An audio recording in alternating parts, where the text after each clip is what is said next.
Hello everyone, कैसे हैं आप लोग। उम्मीद है कि आप लोग अच्छे होंगे और अपने झारखंड उत्पाद सिपाही की तैयारी जोरदार तरीके से कर रहे होंगे। क्योंकि अब आपके पास बिल्कुल भी टाइम नहीं बचा हुआ है, केवल और केवल 4 दिन बचा हुआ है। तो इसमें आप लोग अपनी तैयारी को जोरदार तरीके से कीजिए ताकि आपका सिलेक्शन हो सके।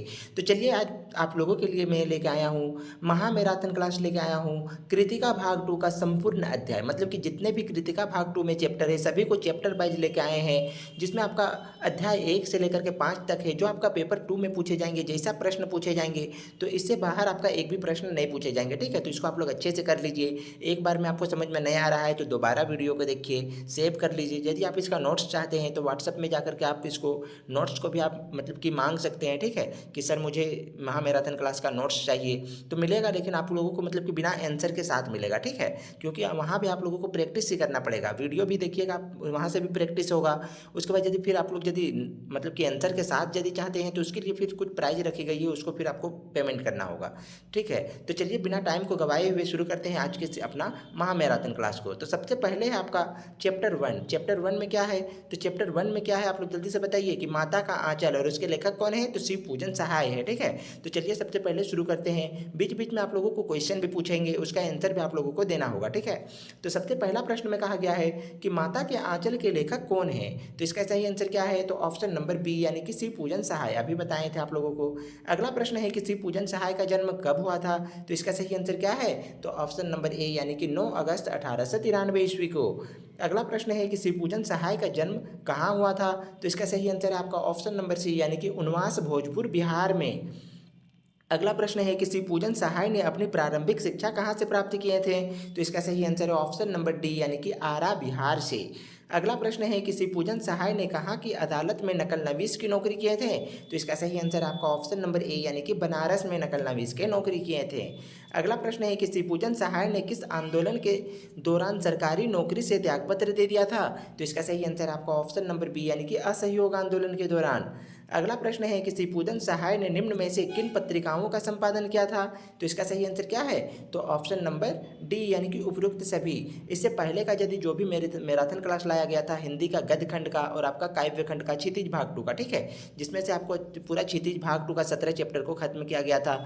यदि आप लोग उसको नहीं देखे हैं तो जाकर के जरूर से जरूर देखिएगा, क्योंकि वहाँ से आप मतलब कि आपका एग्जाम में बहुत ही सहूलियत होने वाला है। उससे बाहर एक भी प्रश्न नहीं पूछे जाएंगे, क्षितिज भाग 2 और कृतिका भाग 2 तो दोनों से, ठीक है। अब कोशिश रहेगा यही कि आपका मतलब कि हिंदी व्याकरण का भी एक मैराथन क्लास लाई जाए, जो आपका पूरा चैप्टर वाइज जितने भी है सभी का मतलब कि करवा दी जाए, ठीक है। तो यदि आप लोग चाहते हैं तो इसको मतलब कि अपने दोस्तों को ढेर सारे मतलब कि शेयर कीजिए, लाइक कीजिए, कमेंट कीजिए। तो यदि मतलब कि आप लोग सपोर्ट कीजिएगा तो लाएंगे, ठीक है। तो चलिए अगला प्रश्न की ओर। तो अगला प्रश्न में कहा गया है कि शिव पूजन सहाय के संबंध में निम्न में से कौन सा कथन सत्य है। तो इसका सही आंसर क्या है, तो ऑप्शन नंबर डी यानी कि उपरोक्त सभी जो है सही है। यानी वे मुख्यतः गद्य के कवि थे, बिल्कुल सही है। वे हिंदी के प्रतिष्ठित पत्रिका मतवाला के संपादक मंडल में थे, यह भी सही है। उनकी रचनाओं में लोक जीवन और लोक संस्कृति के प्रसंग मिलते हैं, यह भी सही है। तो इसका सही आंसर क्या होगा, ऑप्शन नंबर डी। अगला प्रश्न में कहा गया है कि निम्न में से कौन सी गद्य कृतियां शिव पूजन सहाय की है। तो इसका सही आंसर है आपका ऑप्शन नंबर ए यानी कि देहाती दुनिया जो है शिव पूजन सहाय जी का है, ठीक है। अगला प्रश्न में कहा गया है कि शिव पूजन रचनावली के कितने खंडों में शिव पूजन सहाय की संपूर्ण रचनाएं प्रकाशित हुई है। तो इसका सही आंसर क्या है, ऑप्शन नंबर डी यानी कि 4 खंडों में प्रकाशित हुई है। अगला प्रश्न है कि शिव पूजन सहाय को किस वर्ष पद्म भूषण से सम्मानित किया गया। तो इसका सही आंसर आपका ऑप्शन नंबर ए यानी कि 1960 ईस्वी को। अगला प्रश्न है कि 1962 ईस्वी में निम्न में से किस विश्वविद्यालय द्वारा शिव पूजन सहाय को डी लिट की मानद उपाधि प्रदान की गई थी। तो इसका सही आंसर आपका ऑप्शन नंबर सी यानी कि भागलपुर विश्वविद्यालय से। अगला प्रश्न में है कि 1924 ईस्वी में लखनऊ में शिव पूजन सहाय ने निम्न में से किसके साथ माधुरी के संपादक कार्य किए थे। तो इसका सही आंसर आपका ऑप्शन नंबर ए यानी कि प्रेमचंद द्वारा। अगला प्रश्न में कहा गया है कि शिव पूजन सहाय का देहांत कब हुआ था। तो इसका सही आंसर आपका ऑप्शन नंबर कौन सा सही है, तो ऑप्शन नंबर सी यानी कि 1963 ईस्वी को। अगला प्रश्न है कि 1926 ईस्वी में प्रकाशित देहाती दुनिया, जिसे हिंदी का पहला आंचलिक उपन्यास माना जाता है, निम्न में से किन की कृति है। तो इसका सही आंसर क्या है, तो ऑप्शन नंबर बी यानी कि शिव पूजन सहाय की कृति है। अगला प्रश्न है कि माता के आंचल निम्न में से किस उपन्यास से लिया गया है। तो इसका सही आंसर है ऑप्शन नंबर ए यानी कि देहाती दुनिया से लिया गया है। अगला प्रश्न में कहा गया है निम्न में से किसे स्मरण शिल्प में लिखा हिंदी का पहला उपन्यास माना जाता है? तो इसका सही आंसर क्या है? तो ऑप्शन नंबर डी यानी कि देहाती दुनिया को। अगला प्रश्न में कहा गया है कि देहाती दुनिया किस शैली में लिखी गई है? तो इसका सही आंसर है ऑप्शन नंबर ए यानी कि अध्यात्मक शैली में लिखी गई है। अगला प्रश्न है कि श्री पूजन सहाय द्वारा लिखित देहाती दुनिया उपन्यास के संबंध में कौन सा कथन सत्य है? तो इसका सही आंसर क्या है? जल्दी से कमेंट कीजिए। तो इसका सही आंसर होगा आपका ऑप्शन नंबर डी होगा। ठीक है, ऑप्शन नंबर डी यानी कि उपरोक्त सभी। इसको आप लोग सुधार कर लीजिए। ठीक है, अगला प्रश्न में कहा गया है कि श्री पूजन सहाय के बचपन का नाम क्या था? तो इसका सही आंसर क्या है? तो ऑप्शन नंबर सी यानी कि भोलानाथ था। भोलानाथ मतलब कि उसके पिताजी कहते थे, लेकिन उसका बचपन का नाम क्या था? तो भोलानाथ के साथ साथ आपका तारकेश्वर नाथ भी थे, लेकिन उसके पिताजी उसको कहते थे भोलानाथ। तो इसको आप लोग याद रखिएगा। ठीक है, अगला प्रश्न में कहा गया है कि माता का आंचल निम्न में से किस शिशु का चित्रित किया गया है? मतलब चित्रण किया गया है? तो इसका सही आंसर आपका ऑप्शन नंबर डी यानी कि भोलानाथ का। अगला प्रश्न है कि जहाँ लड़कों का संग तहाँ बाजे मृदंग, जहाँ बूढ़ों का संग तहाँ खर्चे का तंग, यह उक्ति किस कहानी की है? तो इसका सही आंसर आपका ऑप्शन नंबर डी यानी कि माता के आंचल का। अगला प्रश्न है कि मृदंग क्या है? तो इसका सही आंसर क्या है? ऑप्शन नंबर वन यानी कि एक प्रकार का वाद्य यंत्र है आपका मृदंग। अगला प्रश्न है कि श्री पूजन सहाय का नाम तारकेश्वर नाथ था, उनके पिताजी उन्हें क्या कहकर पुकारते थे? तो इसका सही आंसर क्या है? ऑप्शन नंबर बी यानी कि भोलानाथ कह करके पुकारते थे। अगला प्रश्न है कि माता के आंचल के लेखक अपने पिताजी को क्या कहकर पुकारते थे? तो इसका सही आंसर है ऑप्शन नंबर सी यानी कि बाबूजी कह करके पुकारते थे। अगला प्रश्न में है कि माता के आंचल पाठ में क्या कहा गया है? लेखक किसके स्नेह और शरारतों से भरे अपने बचपन को याद करता है? तो इसका सही आंसर है ऑप्शन नंबर बी यानी कि माता और पिता के। अगला प्रश्न है कि लेखक को कौन अपने साथ सुलाने के साथ साथ सुबह उठाने एवं नहलाने का कार्य करते थे? तो इसका सही आंसर क्या है? ऑप्शन नंबर बी यानी कि पिताजी को क्या कहकर पुकारते थे? कमेंट कीजिए आप लोग। अगला प्रश्न में कहा गया है कि लेखक अपने माँ को क्या कहकर पुकारते थे? तो इसका सही आंसर क्या है? तो ऑप्शन नंबर सी यानी कि मैया कहकर पुकारते थे। पिताजी को क्या कहकर पुकारते थे? तो बाबूजी कहकर पुकारते थे।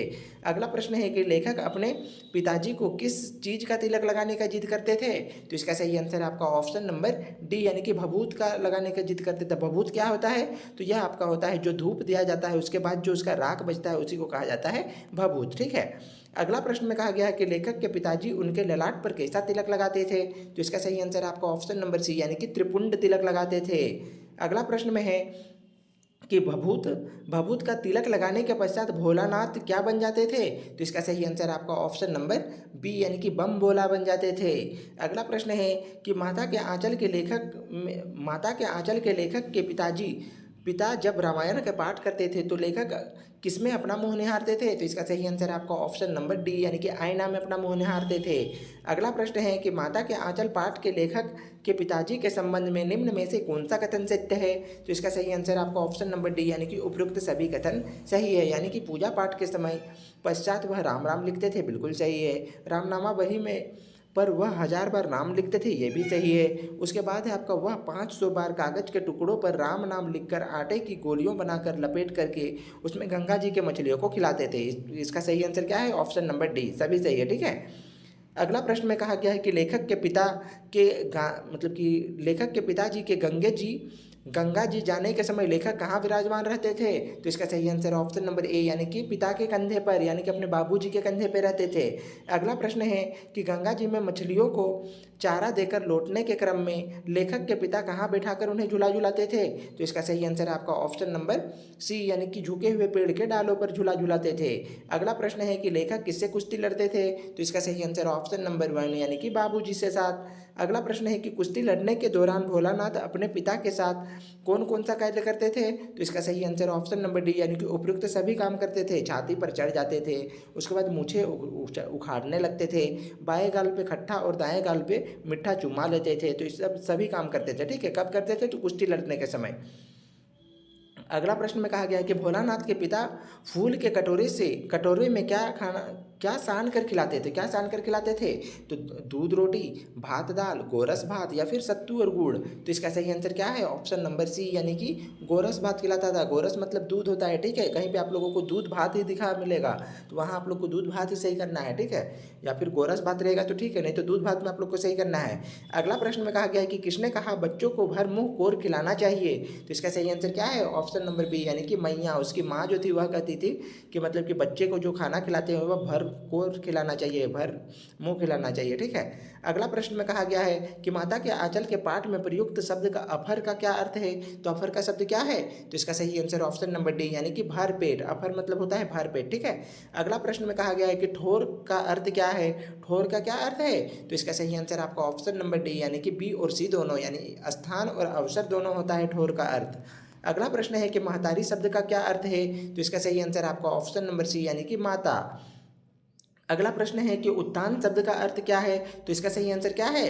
उत्तान शब्द का अर्थ क्या होता है? तो ऑप्शन नंबर वन होगा, यानी कि पीठ के बल लेटना होता है उत्तान मतलब। अगला प्रश्न है सान कर शब्द का अर्थ क्या है? तो इसका सही आंसर क्या है? तो इसका सही आंसर आपका ऑप्शन नंबर डी यानी कि उपयुक्त सभी होता है, यानी मिलाना होता है, गूंथना होता है और लपेटना होता है, ये सभी हो जाता है, ठीक है। अगला प्रश्न में कहा गया है कि निम्न में से कौन भोलानाथ को थाली में दही भात तानकर तोता, मैना, कबूतर, हंस, मोर के बनावटी नाम से कोर बनाकर खिलाती थी? तो इसका सही आंसर क्या है? तो इसका सही आंसर आपका ऑप्शन नंबर ए यानी कि उसकी मैया जो थी वह खिलाती थी ये सभी का मतलब कि बनावट बना करके, ठीक है, ताकि बच्चा ज़्यादा खाना खाए। अगला प्रश्न में कहा गया है कि भोलानाथ खेलने के लिए किसका प्रयोग करते थे? तो इसका सही आंसर ऑप्शन नंबर डी यानी कि रस्सी से बंधा हुआ काठ का घोड़ा का प्रयोग करते थे। अगला प्रश्न है कि भोलानाथ की मैया उनके सिर पर किस चीज़ का तेल लगाती थी? तो इसका सही आंसर ऑप्शन नंबर ए यानी कि कड़वा तेल लगाती थी। अगला प्रश्न है कि बोध कर शब्द का क्या अर्थ है? तो इसका सही आंसर आपका ऑप्शन नंबर सी यानी कि सराबोर कर देना। बोध कर मतलब क्या होता है? सराबोर कर देना, मिला देना, ठीक है। अगला प्रश्न में कहा गया है कि भोलानाथ के मैया उन्हें कहाँ काजल की बिंदी लगाती थी? तो इसका सही आंसर क्या है? तो ऑप्शन नंबर डी यानी कि बी और सी दोनों, यानी नाभि पर और लिलार पे। लिलार का अर्थ क्या होता है? तो लिलार का अर्थ होता है ललाट, ठीक है। तो ललाट पर भी लगाते थे और नाभि पर लगाते थे। अगला प्रश्न में कहा गया है कि भोलानाथ को कौन चोटी गूंथ कर उसमें फूलदार लट्टू बांधकर रंगीन कुर्ता टोपी पहना करके उन्हें कन्हैया बनाती थी? तो इसका सही आंसर क्या है? तो ऑप्शन नंबर सी यानी कि उसकी माँ जो थी, माता, ठीक है, माता उसकी थी वह बनाती थी। अगला प्रश्न में कहा गया कि भोलानाथ किसे देखने के पश्चात सिसकना भूल जाते थे? तो इसका सही आंसर क्या है? तो इसका सही आंसर आपका ऑप्शन नंबर बी यानी कि खेल के साथियों को देखने के पश्चात। अगला प्रश्न है कि भोलानाथ निम्न में से किस दल के साथ मिलकर तमाशा करते थे? तो इसका सही आंसर ऑप्शन नंबर ए यानी कि हमजोलियों के दल के साथ। अगला प्रश्न है कि भोलानाथ अपने अपने साथियों के साथ कहाँ नाटक करते थे? तो इसका सही आंसर है ऑप्शन नंबर ए यानी कि चबूतरे पर। अगला प्रश्न है कि बाबूजी के नहाने की चौकी का प्रयोग भोलानाथ एवं उनके साथी किस चीज़ के लिए करते थे? तो इसका सही आंसर आपका ऑप्शन नंबर सी यानी कि रंगमंच के लिए करते थे। अगला प्रश्न है कि भोलानाथ अपने साथियों के साथ निम्न में से किसके खंभों पर कागज का चंदोवा तानकर मिठाई की दुकान लगाते थे? तो इसका सही आंसर ऑप्शन नंबर ए यानी कि सरकंडे के। अगला प्रश्न है कि चंदोवा का अर्थ क्या है? तो इसका सही आंसर ऑप्शन नंबर डी यानी कि छोटा सामियाना होता है। अगला प्रश्न है जिसमें कहा गया कि भोलानाथ एवं उनके साथियों द्वारा लगाई गई मिठाई की दुकान के संबंध में कौन सा कथन सत्य है? तो कौन सा कथन सत्य है? इसका सही आंसर होगा आपका ऑप्शन नंबर डी यानी कि उपरोक्त सभी कथन सही है। यानी चिल्लम के खांचों पर कपड़े के थालों पर ढेले की लड्डू बनाकर रखी जाती थी। पत्तों की पूड़ी कचौड़ी, गीली मिट्टी के जलेबियाँ, फूटे घड़े के बतासे बनाकर बेची जाते थे। ठिकरों के बटखरे और जस्ते के टुकड़े को पैसे बनते थे, या फिर उपरोक्त सभी। तो इसका सही आंसर आपका ऑप्शन नंबर डी यानी कि उपरोक्त सभी है। अगला प्रश्न में कहा गया कि भोलानाथ के दुकान से कौन 2-4 गोरखपुरी पैसे खरीद लेते थे? तो इसका सही आंसर आपका ऑप्शन नंबर ए यानी कि बाबूजी। अगला प्रश्न है कि भोलानाथ का घरौंदा किस चीज़ का बना होता था? तो इसका सही आंसर क्या है? तो ऑप्शन नंबर डी यानी कि उपयुक्त सभी का, यानी धूल के मेड़ के दीवार का बना होता था, तिनका का छप्पर बना होता था, दातुन का खंभा बना होता था, दिला सिलाई की मतलब कि किवाड़ बना होता था। उसके बाद कहा गया है कि घड़े के मुहड़े से चूल्हा, चक्की, दिए की कढ़ाई बनाई जाती थी, ठीक है। तो इसको आप लोग याद रखिएगा जरूर।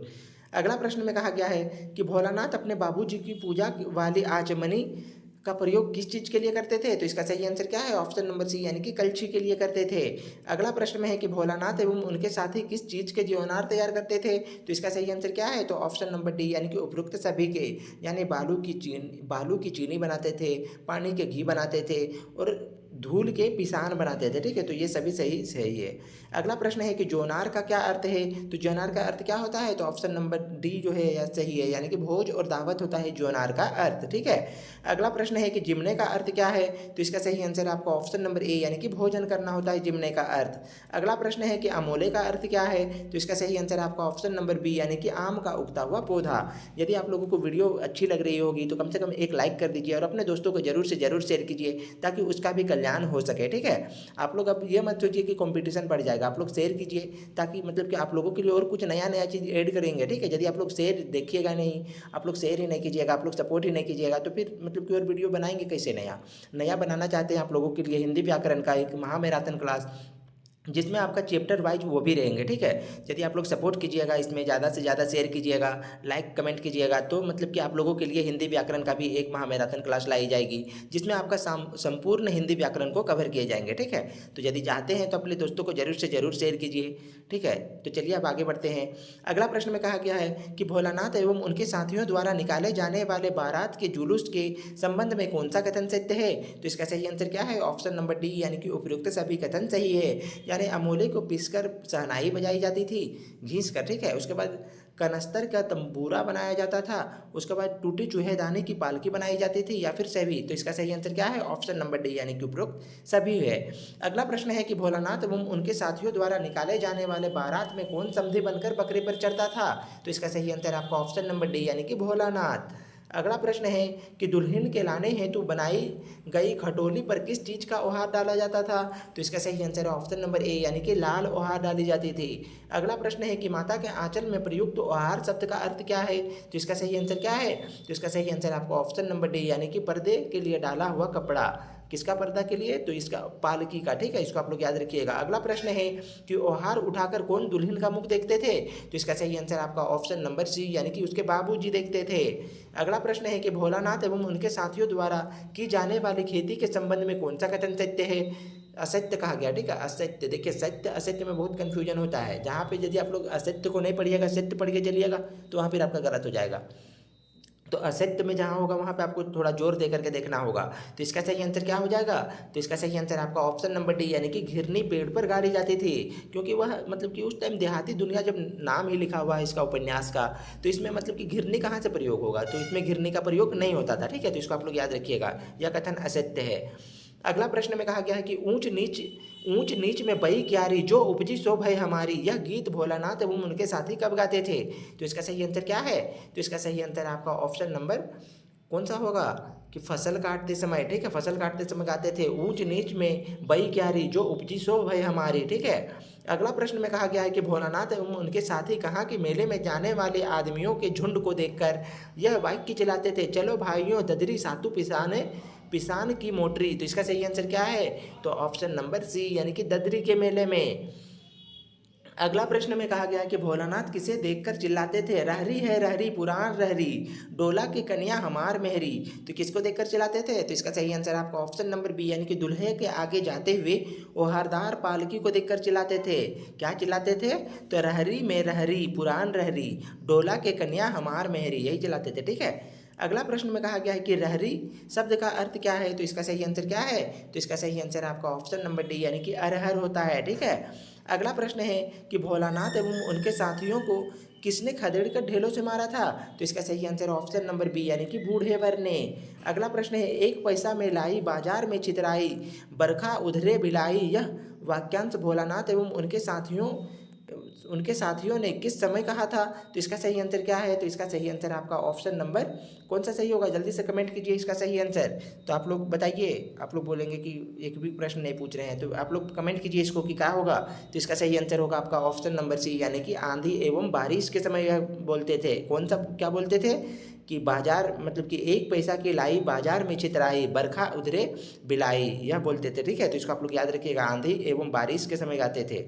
अगला प्रश्न में कहा गया है कि मतलब कि वर्षा बंद होने पर बाग में क्या निकल आए थे? तो इसका सही आंसर क्या है? ऑप्शन नंबर डी यानी कि बिच्छू निकल गए थे। अगला प्रश्न है कि मूसन तिवारी को किसने चिढ़ाकर बोला, बुढ़वा मतलब बूढ़ा बेईमान मांगे करेला का चोखा? तो कौन चिढ़ाकर बोले थे? जल्दी कमेंट कीजिए। तो इसका सही आंसर आपका ऑप्शन नंबर बी यानी कि बेजू ने। बेजू जो थे वह बहुत ढीठ था, समझे? तो वही मतलब कि चिढ़ा करके बोल रहे थे किसको? मूसन तिवारी को। क्या बोल रहे थे? कि बुढ़वा बेईमान मांगे करेला का चोखा। अगला प्रश्न में कहा गया है कि मूसन तिवारी भोलानाथ एवं उनके साथियों को शिकायत करने कहाँ गए थे? तो इसका सही आंसर क्या है? ऑप्शन नंबर सी यानी कि पाठशाला गए थे। अगला प्रश्न है भोलानाथ एवं बेजू को पकड़ने के लिए कितने लड़के गिरफ्तारी वारंट लेकर भेजे गए थे? तो इसका सही आंसर क्या है? 2, 3, 4 या फिर 8? आप लोग कमेंट करके इसका आंसर बताइएगा, ठीक है। अगला प्रश्न में कहा गया है कि गुरुजी के सिपाही किसे पकड़ने में सफल रहे थे? तो इसका सही आंसर क्या है? तो ऑप्शन नंबर बी यानी कि भोलानाथ को पकड़ने में सफल रहे थे। अगला प्रश्न है भोलानाथ की किसने खूब खबर ली थी? तो इसका सही आंसर आपका कौन? तो ऑप्शन नंबर डी यानी कि गुरुजी ने। कहाँ के गुरुजी ने? तो पाठशाला के गुरुजी ने खूब खबर लिए थे। किसका? तो भोलानाथ के। क्योंकि जो 4 उसके जो सैनिक भेजे थे, सैनिक मतलब क्या कि अब उसके मतलब कि विद्यार्थी को ही भेजे थे गिरफ्तारी वारंट लेकर के, उसको पकड़ना है। किसको पकड़ना था? तो बेजू को और आपका भोलानाथ को। तो बेजू तो भाग गया, लेकिन कौन पकड़ा गया? तो भोलानाथ पकड़ा गए थे, ठीक है। तो इसको आप लोग याद रखिएगा। इसीलिए भोलानाथ जो है गुरुजी, मतलब कि भोलानाथ को गुरुजी खबर ले रहे थे। खबर मतलब कि डांट फटकार कर रहे थे, ठीक है। अगला प्रश्न में कहा गया कि भोलानाथ को पकड़कर पाठशाला ले जाने के बाद बात सुनकर के कौन पाठशाला पहुंचा? तो इसका सही आंसर आपका ऑप्शन नंबर सी यानी कि बाबूजी, भोलानाथ के पिताजी पहुंचे थे। अगला प्रश्न है कि गुरुजी से किसने चिरौरी कर भोलानाथ को घर लाया था? तो इसका सही आंसर आपका ऑप्शन नंबर ए यानी कि बाबूजी। चिरौरी का मतलब क्या होता है? आप लोग कमेंट करके जरूर बताइएगा, ठीक है। बिना देखे बताना है आप लोग को, क्योंकि अब आपका एग्जाम आज कितना तारीख हो गया? 7 तारीख हो गया। तो अब आपका एग्जाम का टाइम ज़्यादा दिन नहीं बचा हुआ है। तो आप लोग इसको मतलब कि अब अच्छे से तैयारी कीजिए। 8 तारीख हो गया, ठीक है। 8 तारीख है आज।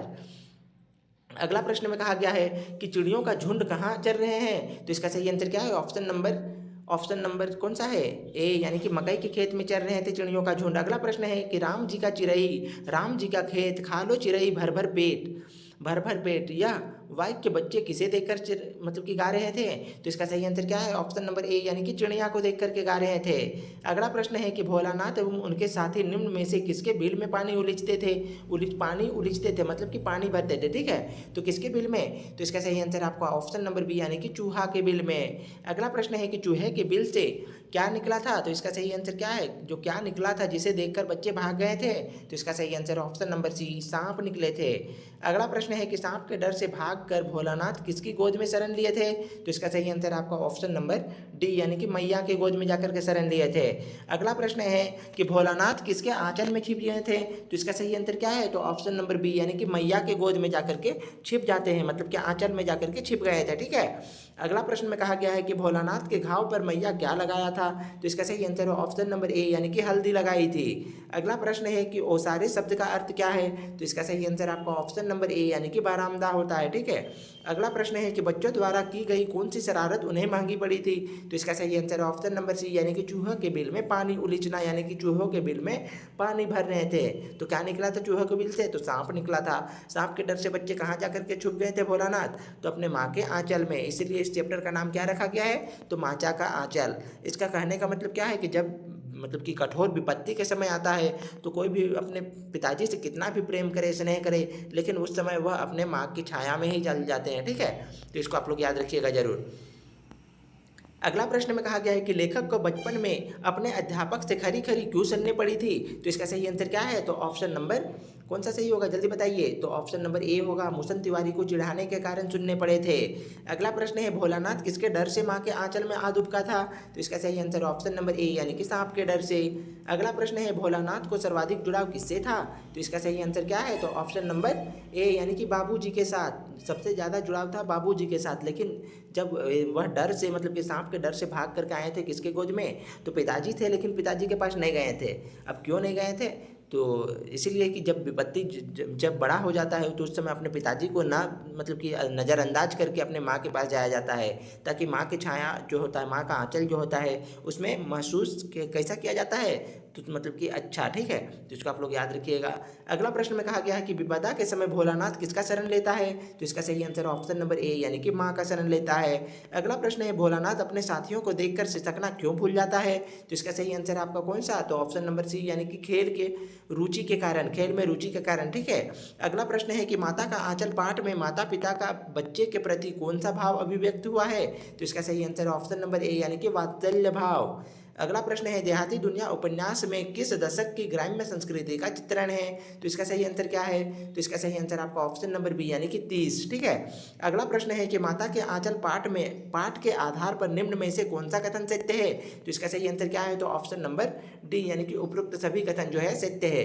यानी माता से बच्चे का रिश्ता ममता आधारित होता है, बिल्कुल सही है। पिता के बच्चे के रिश्ता स्नेह आधारित होता है, बिल्कुल सही है। माता के आंचल में बच्चा स्वयं को ज़्यादा सुरक्षित महसूस करता था, तो बिल्कुल सही है, ये भी सही है, ठीक है। तो इसका सही आंसर है ऑप्शन नंबर डी।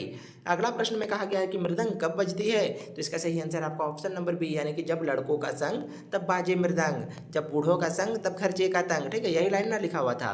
अगला प्रश्न में कहा गया है कि लेखक के पिताजी आटे की गोलियां लेकर कहाँ जाते थे, तो इसका सही आंसर आपका ऑप्शन नंबर ए यानी कि गंगा जी में जाते थे। आटे को गोलियों के क्या करते थे, तो आप लोग कमेंट करके बताइए कि क्या करते थे गोलियों को।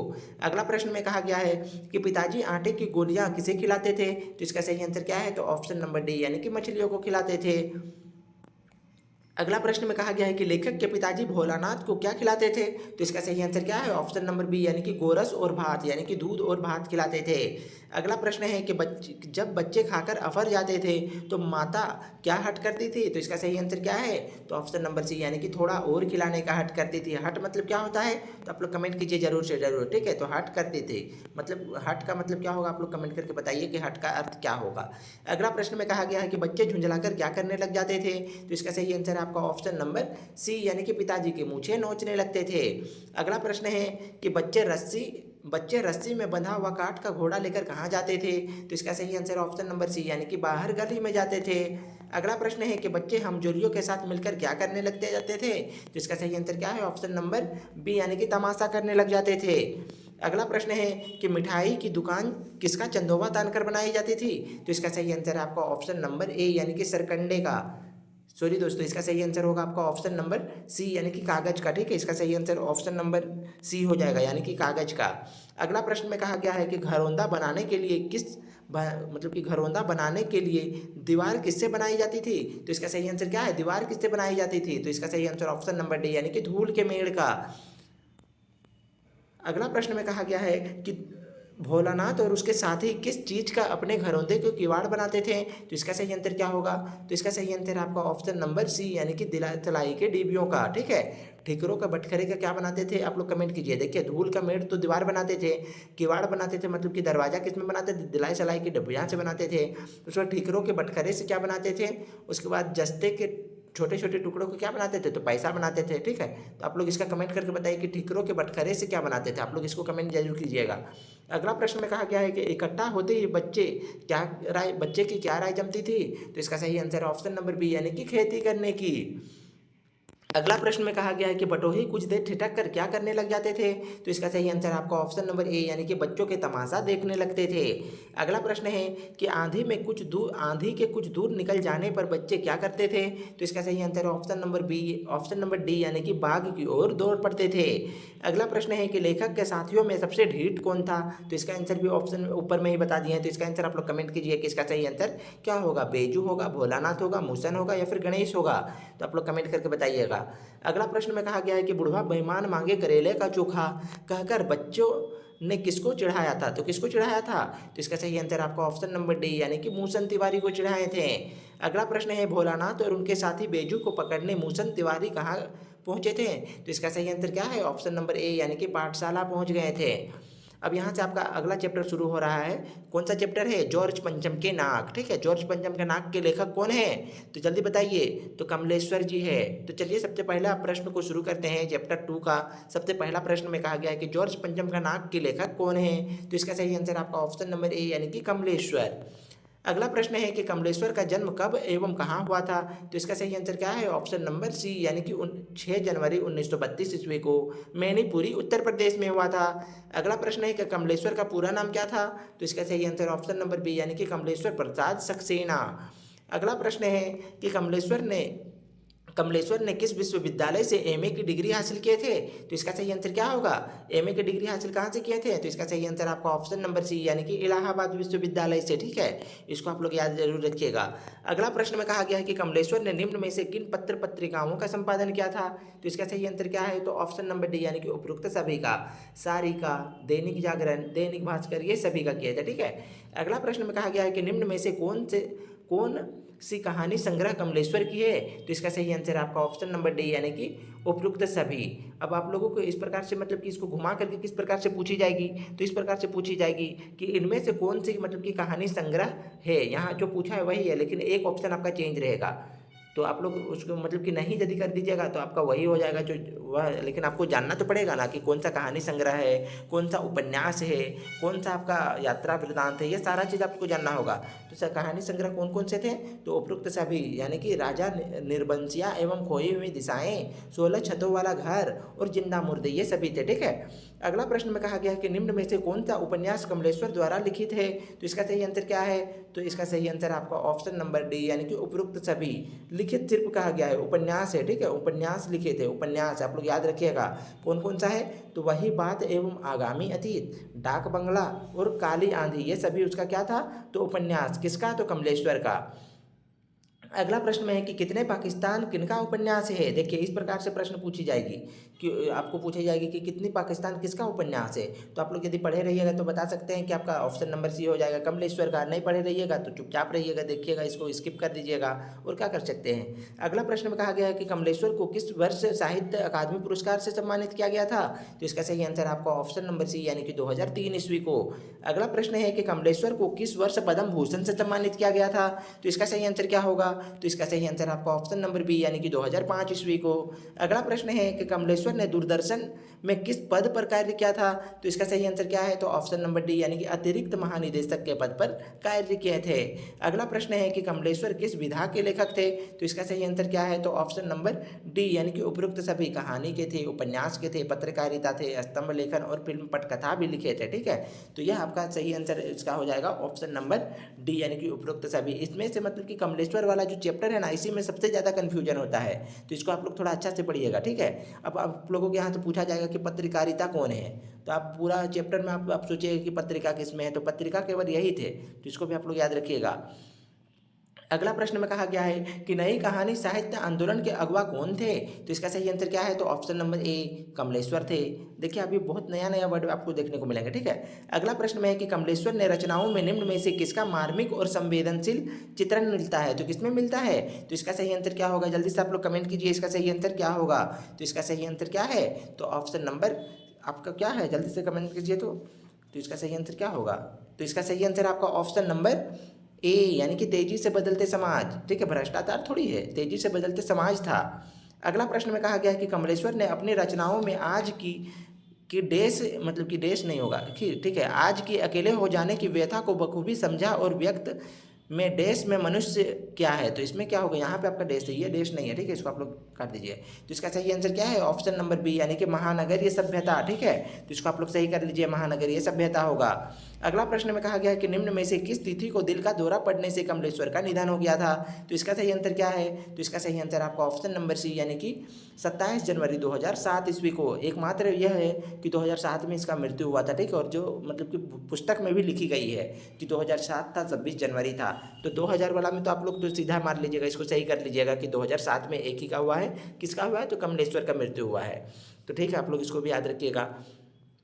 अगला प्रश्न में कहा गया है कि निम्न क्या कहा गया? हिंदी फिल्म सारा आकाश, उसके बाद आमानुष, लैला, सोतन की बेटी एवं मौसम की पटकथा किसने लिखी है? तो इसका सही आंसर क्या है? ऑप्शन नंबर डी, यानी कि कमलेश्वर ने। अब आपको किस प्रकार से पूछी जाएगी? तो पूछी जाएगी कि सोतन की बेटी को कौन लिखे हैं, 4 को ऑप्शन दे देंगे इसी प्रकार से। तो इसमें आप लोग क्या कीजिएगा, तो कमलेश्वर कीजिएगा। उसके बाद कहा जाएगा कि मौसम की पटकथा किसमें है, सिर्फ एक ही रहेगा, पार्टिकुलर रहेगा, फिर भी आप लोग कन्फ्यूज हो जाइएगा, ठीक है। तो इसीलिए मतलब कि आप लोग इसको थोड़ा ध्यान से पढ़ लीजिएगा इस चैप्टर को। अगला प्रश्न में कहा गया है कि मी Natwar, the burning train, Ram Balram जैसी हिंदी फिल्मों का लेखन किसने किया था। तो इसका सही आंसर क्या है, तो ऑप्शन नंबर ए यानी कि क्या, कमलेश्वर ने। देखिए आप यहाँ से इस प्रकार से, इस प्रकार मतलब कि पूछे कि कमलेश्वर द्वारा कौन सा लिखा हुआ है, 4 को ऑप्शन यहाँ से 3 को ऑप्शन ले लेगा, दूसरा एक नहीं देगा। तो यहाँ से मतलब कि उसमें पूछेगा कि कमलेश्वर कौन नहीं लिखे हैं, तो इसका सही आंसर क्या होगा, जो अलग हो जाएगा। लेकिन आप लोग ये सब जानिएगा तब ना कि द मिटवर मिटवर मतलब कि नटवर लाल है, द बर्निंग ट्रेन है, राम बलराम है, उसके बाद कौन सा है, हिंदी फिल्म का लेखन किए हैं। तो ये सब जानिएगा तब तो आप लोग कीजिएगा सही। अगला प्रश्न में कहा गया है कि दूरदर्शन के चित्रित धारावाहिक चंद्रकांता, युग, उसके बाद बेताल पचीसी, आकाश गंगा, रेत पर लिखे नाम आदि का लेखन कार्य किसने किया है। तो इसका सही आंसर क्या होगा, तो ऑप्शन नंबर डी यानी कि कमलेश्वर। देखिए इतना बड़ा क्वेश्चन है, इतना बड़ा मतलब कि इसको सभी को आपको याद रखना होगा। याद जहां आप नहीं रखिएगा तो जहां सिंगल पार्टिकुलर पूछ देगा वहां पे आप लोग फिर उसको सही नहीं कर पाइएगा। अगला प्रश्न में कहा गया है कि हमारे समाज में नाक किसका प्रतीक है। तो इसका सही आंसर है आपका ऑप्शन नंबर बी यानी कि इज्जत का प्रतीक है। अगला प्रश्न है कि जॉर्ज पंचम के नाक में कमलेश्वर ने निम्न में से किन मुहावरा का अर्थ विस्तार करते हुए इसका व्यंग्यात्मक उपयोग किया है। तो किसका किए हैं, तो ऑप्शन नंबर डी हो जाएगा सही यानी कि बी और सी दोनों। नाक कटना और नाक कटाना ये दोनों होता है मतलब कि क्या, तो नाक को लेकर के किया गया है, ठीक है। यहाँ पे आप देख सकते हैं जॉर्ज पंचम की नाक में कहा गया है मुहावरा, तो क्या है, नाक कटना और नाक कटाना, इसका दोनों का मतलब सेम है और यह आपका व्यंग किया गया है। अगला प्रश्न में कहा गया है, क्या कहा गया है कि अपनी किस कहानी में कमलेश्वर ने सारा व्यंग नाक शब्द पर केंद्रित करते हुए अंग्रेजी हुकूमत से आज़ादी मिलने के बाद भी सत्ता से जुड़े विभिन्न प्रकार के लोगों की अनौपचारिक मतलब कि औपनिवेशिक दौर से मानसिकता और विदेशी आकर्षण की गहरी चोट किए हैं। तो इसका सही आंसर क्या है, तो ऑप्शन नंबर डी यानी कि जॉर्ज पंचम की नाक। अगला प्रश्न है कि इंग्लैंड की रानी एलिजाबेथ द्वितीय कहाँ पधारने वाली थी। तो इंग्लैंड की रानी थी, कहाँ की रानी थी एलिजाबेथ, तो इंग्लैंड की। यहाँ से पूछी जा सकती है इस प्रकार से, रानी एलिजाबेथ कहाँ की रानी थी, या फिर पूछी जा सकती है कि इंग्लैंड की रानी कौन थी। तो ये देखिए क्वेश्चन बनाने का 1000 तरीका होता है, समझिए। तो इसका सही आंसर क्या होगा, जल्दी से कमेंट कीजिए कि महारानी एलिजाबेथ थी वह कहाँ पधारने वाली थी। तो इसका सही आंसर आपका ऑप्शन नंबर डी यानी कि हिंदुस्तान पधारने वाली थी। अगला प्रश्न है कि एलिजाबेथ द्वितीय किसके साथ हिंदुस्तान आने वाली थी। तो इसका सही आंसर क्या है, तो ऑप्शन नंबर बी यानी कि अपने पति के साथ आने वाली थी। अगला प्रश्न है कि एलिजाबेथ द्वितीय के पति कौन थे। तो इसका सही आंसर ऑप्शन नंबर बी यानी कि फिलिप थे। अगला प्रश्न है कि अखबारों में किसकी चर्चा हो रही थी। तो इसका सही आंसर क्या है, तो इसका सही आंसर आपका ऑप्शन नंबर सी यानी कि एलिजाबेथ द्वितीय की चर्चा हो रही थी। अगला प्रश्न है रानी एलिजाबेथ का दर्जी परेशान क्यों था। तो इसका सही आंसर ऑप्शन नंबर ए यानी कि उसके पोशाक को लेकर के चिंता थे। अगला प्रश्न है कि हिंदुस्तान, पाकिस्तान एवं नेपाल के दौरे पर रानी कब क्या पहनेगी, इसे लेकर कौन परेशान था। तो इसका सही आंसर क्या है, तो ऑप्शन नंबर डी यानी कि दर्जी परेशान था। अगला प्रश्न है कि रानी एलिजाबेथ के हिंदुस्तान दौरे को लेकर के किसकी फौज तैयार हो रही थी। तो किसकी फौज तैयार हो रही थी, जल्दी बताइए। तो इसका सही आंसर क्या होगा, तो ऑप्शन नंबर कौन सा सही है, ऑप्शन नंबर बी यानी कि फोटोग्राफर तैयार हो रहे थे। अगला प्रश्न है कि इंग्लैंड के अखबारों की कतरने हिंदुस्तानी अखबारों में किस दिन चिपकी नजर आती थी। तो इसका सही आंसर क्या है, तो ऑप्शन नंबर ए यानी कि दूसरे दिन। अगला प्रश्न में कहा गया है कि रानी एलिजाबेथ ने किस रंग का सूट बनवाया था। तो इसका सही आंसर आपका ऑप्शन नंबर सी यानी कि हल्का नीला रंग का। अगला प्रश्न है रानी एलिजाबेथ द्वारा तैयार कराई गई सूट का रेशमी कपड़ा कहाँ से मंगवाया गया था। तो इसका सही आंसर क्या है, तो ऑप्शन नंबर डी यानी कि हिंदुस्तान से मंगवाया गया था। अगला प्रश्न है रानी एलिजाबेथ के सूट तैयार करने में कुल कितना खर्च लगा था। कुल कितना खर्च लगा था, तो इसका सही आंसर आपका ऑप्शन नंबर ए यानी कि 400 पाउंड लगा था। अगला प्रश्न है निम्न में से किसकी जन्मपत्री छपी थी। तो इसका सही आंसर क्या है, तो इसका सही आंसर आपका ऑप्शन नंबर बी यानी कि एलिजाबेथ की जन्मपत्री छपी थी, ठीक है। अगला प्रश्न में है कि किसके कारनामे अखबार में छपे थे। तो इसका सही आंसर आपका ऑप्शन नंबर डी यानी कि फिलिप के। फिलिप कौन थे, आप लोग कमेंट करके जल्दी बताइए कि फिलिप कौन थे। अगला प्रश्न है कि शाही महल में रहने एवं पलने वाले निम्न में से किसकी तस्वीरें अखबार में छप गई थी। तो इसका सही आंसर क्या है, ऑप्शन नंबर ए यानी कि कुत्ता का। अगला प्रश्न है कि रानी एलिजाबेथ 5000 की सूट पहनकर निम्न में से किस हवाई अड्डे पर उतरने वाली थी। तो इसका सही आंसर ऑप्शन नंबर ए यानी कि पालम हवाई अड्डे पे। अगला प्रश्न है रानी एलिजाबेथ कहाँ आने वाली थी? तो इसका सही आंसर क्या है? ऑप्शन नंबर सी यानी कि दिल्ली आने वाली थी। अगला प्रश्न है वह आए हमारे घर, खुदा की रहमत, कभी हम उनको कभी अपने घर को देखते हैं। यह प्रसंग किसके संदर्भ में कहा गया है? तो इसका सही आंसर आपका ऑप्शन नंबर बी यानी कि एलिजाबेथ के। अगला प्रश्न है कि निम्न में से किस शहर का काया पलट होने लगा था? तो इसका सही आंसर क्या है? तो ऑप्शन नंबर ए यानी कि दिल्ली का काया पलट होने लगा था। अगला प्रश्न है बेसाख्ता शब्द का अर्थ क्या है? तो इसका सही आंसर ऑप्शन नंबर बी यानी कि स्वाभाविक रूप से। अगला प्रश्न है कि जॉर्ज पंचम के नाक पाठ में सबसे मुश्किल समस्या क्या थी? तो इसका सही आंसर आपका ऑप्शन नंबर सी यानी कि जॉर्ज पंचम की नाक ही सबसे बड़ी समस्या थी, क्योंकि जॉर्ज पंचम के नाक नहीं थे। ठीक है, तो इसको आप लोग याद रखिएगा। अगला प्रश्न में कहा गया है कि नई दिल्ली में सब था, सिर्फ क्या नहीं था? तो इसका सही आंसर है आपका ऑप्शन नंबर ए यानी कि जॉर्ज पंचम का नाक नहीं था। अगला प्रश्न है जॉर्ज पंचम के लाट यानी कि मूर्ति कहाँ लगी हुई थी? तो इसका सही आंसर क्या है? तो ऑप्शन नंबर ए यानी कि इंडिया गेट के सामने लगी हुई थी। लाट का अर्थ मूर्ति होता है, इसको आप लोग ध्यान में रखिएगा। कहीं पे आपको सीधा इस प्रकार से पूछी जा सकती है कि लाट का अर्थ क्या होता है। ठीक है, तो वहाँ पे 4 ऑप्शन दिया रहेगा, उसके बाद आपको पूछेगा कि लाट का अर्थ क्या है, तो उसमें से एक आपको मूर्ति भी रहेगा, तो आपको सही किस में करना है? मूर्ति में करना है। अगला प्रश्न में कहा गया है कि लाट शब्द का अर्थ क्या है? देखिए अभी अभी बताएं, और इसका सही आंसर क्या है?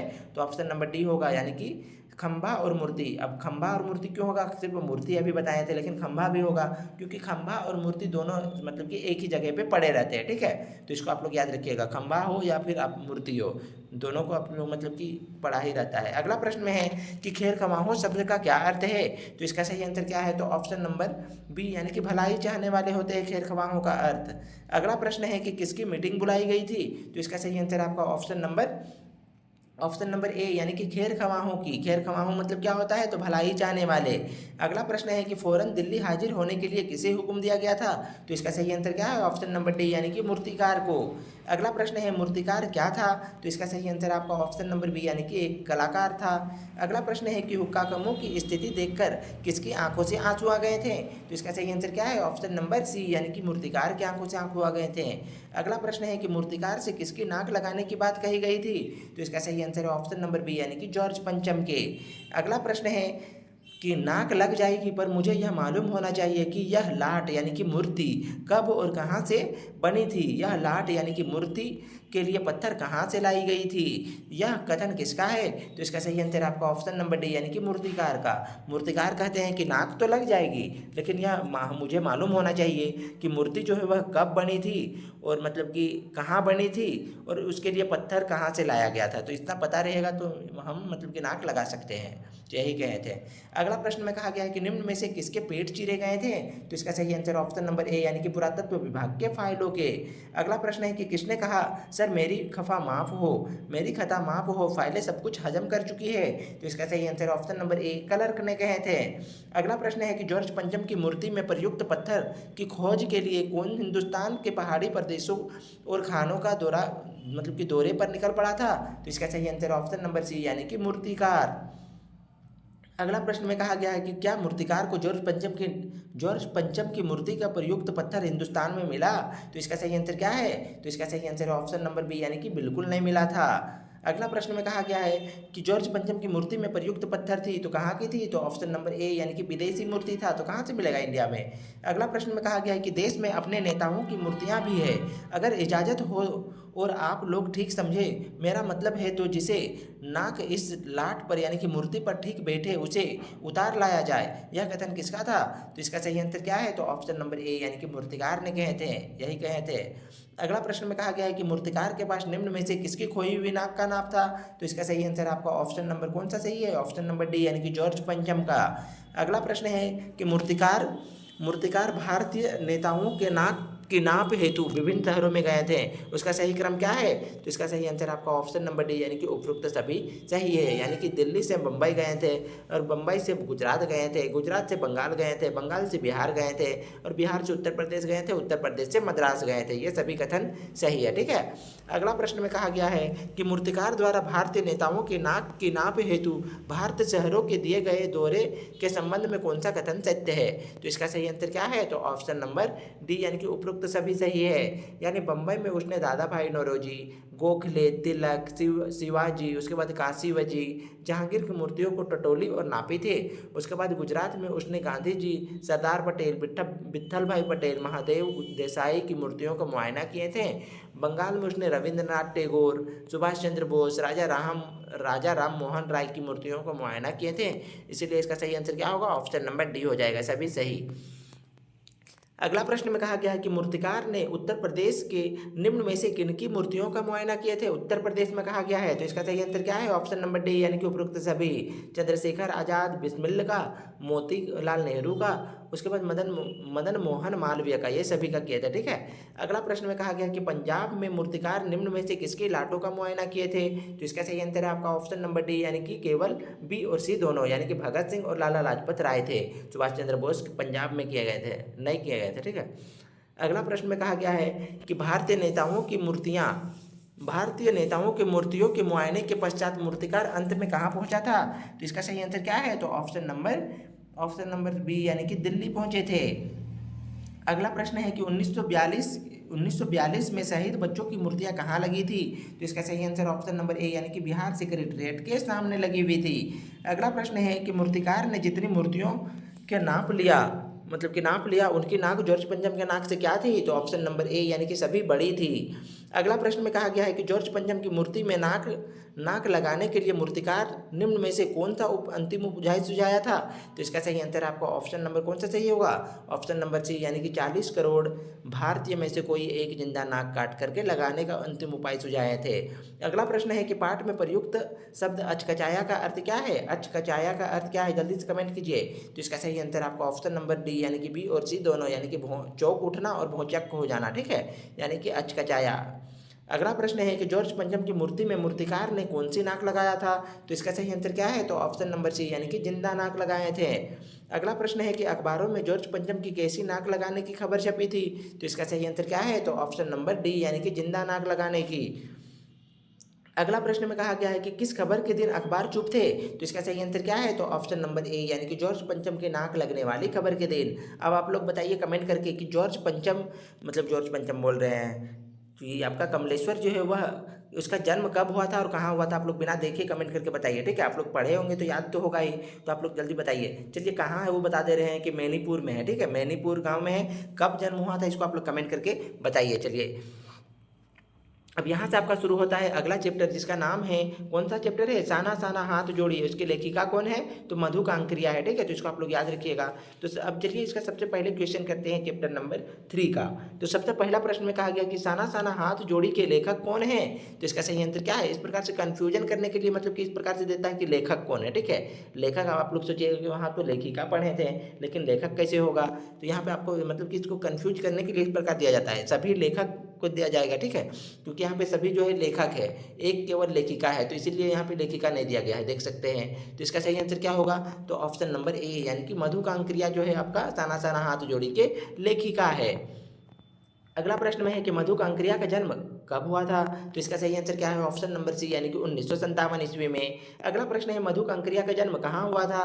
तो इसका सही आंसर ऑप्शन नंबर बी यानी कि कोलकाता में। अगला प्रश्न है कि मधु कांकरिया ने किस विश्वविद्यालय से अर्थशास्त्र में एमए की डिग्री हासिल किए थे? तो इसका सही आंसर ऑप्शन नंबर डी यानी कि कोलकाता विश्वविद्यालय से। अगला प्रश्न है कि पत्ताखोर किनका उपन्यास है? तो इसका सही आंसर क्या है? तो ऑप्शन नंबर ए यानी कि मधु कांकरिया का। आप लोग याद रखिएगा पत्ताखोर। ठीक है, इसमें प्रश्न कैसा कैसा बनेगा आप लोग मतलब कि बीच में देखिएगा, आपको देखने को मिलेंगे, तो इसको इसीलिए आप लोग याद रखिएगा पत्ताखोर किसका है? तो मधु कांकरिया का है। ठीक है। अगला प्रश्न में कहा गया कि सलाम आखिरी खुले गगन के लाल सितारे बिजते हुए अंत में यीशु किनकी कहानी संग्रह है? तो इसका सही आंसर क्या है? तो ऑप्शन नंबर डी यानी कि मधु कांकरिया के। अगला प्रश्न है कि मधु कांकरिया की रचनाओं में किसकी नवीनता मिलती है? तो इसका सही आंसर क्या है? तो ऑप्शन नंबर कौन सा सही है? ऑप्शन नंबर ए यानी कि विचार और संवेदना का। ठीक है, इसका सही आंसर क्या है? तो ऑप्शन नंबर ए यानी कि विचार और संवेदना का। अगला प्रश्न है कि समाज में व्याप्त ज्वलंत समस्याएं जैसे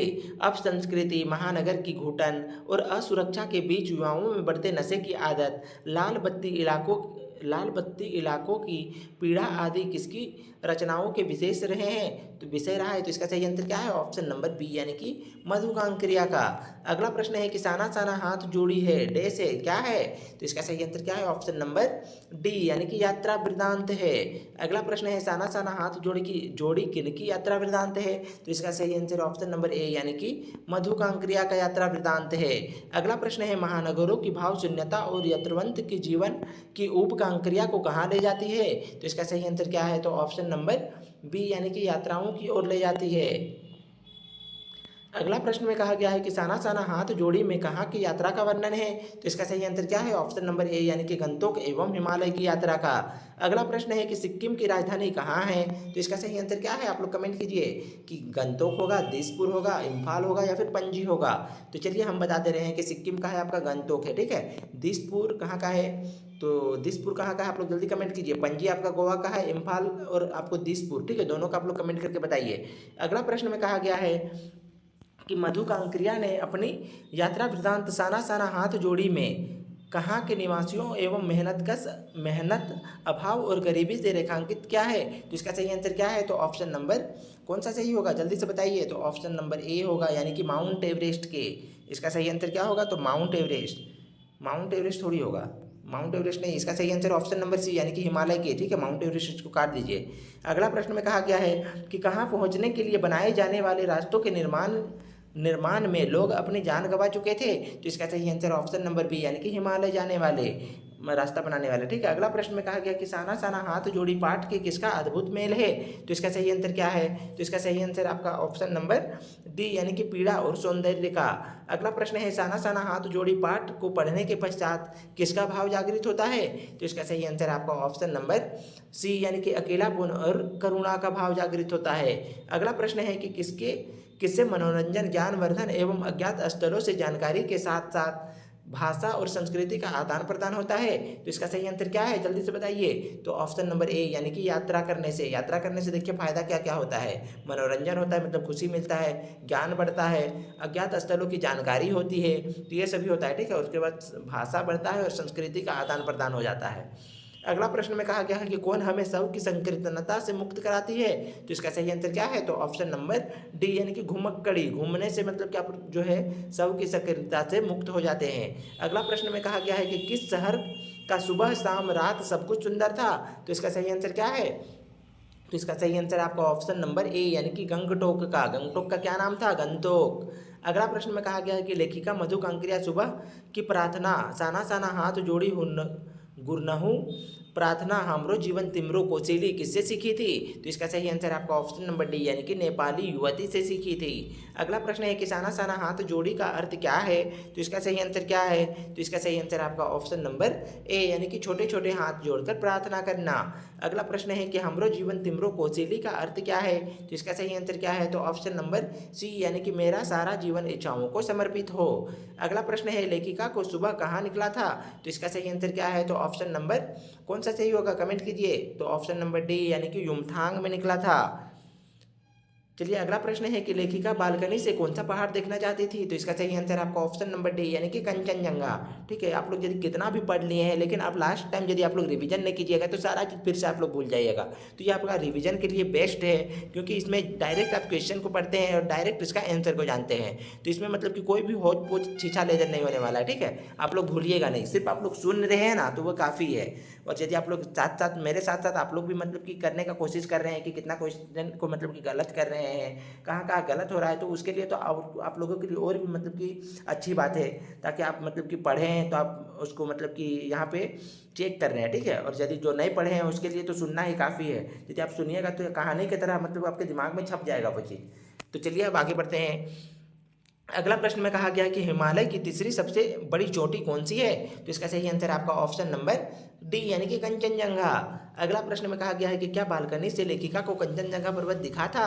तो इसका सही आंसर क्या है? ऑप्शन नंबर डी बी यानी कि नहीं दिखा था, ठीक है, नहीं दिखे थे। अगला प्रश्न है कि गंगटोक का युमथांग की दूरी कितना था?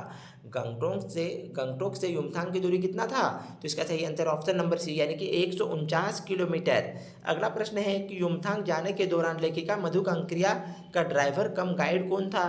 तो इसका सही आंसर क्या है? तो ऑप्शन नंबर बी यानी कि जितेन नार्गे जो था वह था लेखिका के मतलब कि ड्राइवर कम गाइड, ठीक है, मतलब कि ड्राइवर भी था और गाइड करने वाले भी थे। अगला प्रश्न में कहा गया है कि लेखिका को युमथांग के रास्ते में मिली सफ़ेद बौद्ध पताकाएं किसका प्रतीक है? तो इसका सही आंसर ऑप्शन नंबर डी यानी कि शांति और अहिंसा का। अगला प्रश्न है कि सिक्किम सिक्किम में किनकी बड़ी मान्यता है? तो इसका सही आंसर है ऑप्शन नंबर डी यानी कि बुद्ध का, भगवान बुद्ध का, ठीक है। अगला प्रश्न में कहा गया है कि किसी बुद्धिस्ट की मृत्यु के पश्चात कितनी श्वेत पताकाएं फहराई जाती है? तो इसका सही आंसर ऑप्शन नंबर बी यानी कि 108 श्वेत पताकाएं फहराई जाती है। पताकाएं मतलब क्या होता है? तो श्वेत यानी कि सफ़ेद झंडा फहराए जाते हैं, ठीक है। अगला प्रश्न में कहा गया है कि नए कार्यों की शुरुआत में किस प्रकार की पताकाएं लगाई जाती है? तो अब नए कार्य की शुरू, यदि कोई भी नया कार्य शुरू कर रहा है तो वह किस प्रकार के रंगीन मतलब कि पताकाएं फहराएंगे? तो इसका सही आंसर आपका ऑप्शन नंबर सी यानी कि रंगीन पताकाएं फहराएंगे। अगला प्रश्न में कहा गया है कि जितेन जितेन नार्गे के जीप में किसकी तस्वीर लगी हुई थी? तो इसका सही आंसर क्या है? तो ऑप्शन नंबर डी यानी कि दलाई लामा के। अगला प्रश्न है कि लेखिका को यात्रा के दौरान दुकान पर किसकी तस्वीरें लगी हुई दिखी थी? तो इसका सही आंसर आपका ऑप्शन नंबर ए यानी कि दलाई लामा के। अगला प्रश्न है कि कवि लॉन्ग स्टॉक नामक स्थान पर किस फिल्म की शूटिंग हुई थी? किस फिल्म की शूटिंग हुई थी? तो इसका सही आंसर क्या है? तो ऑप्शन नंबर डी यानी कि गाइड फिल्म की शूटिंग हुई थी। कहाँ पे? तो कभी लॉन्ग स्टॉक पर।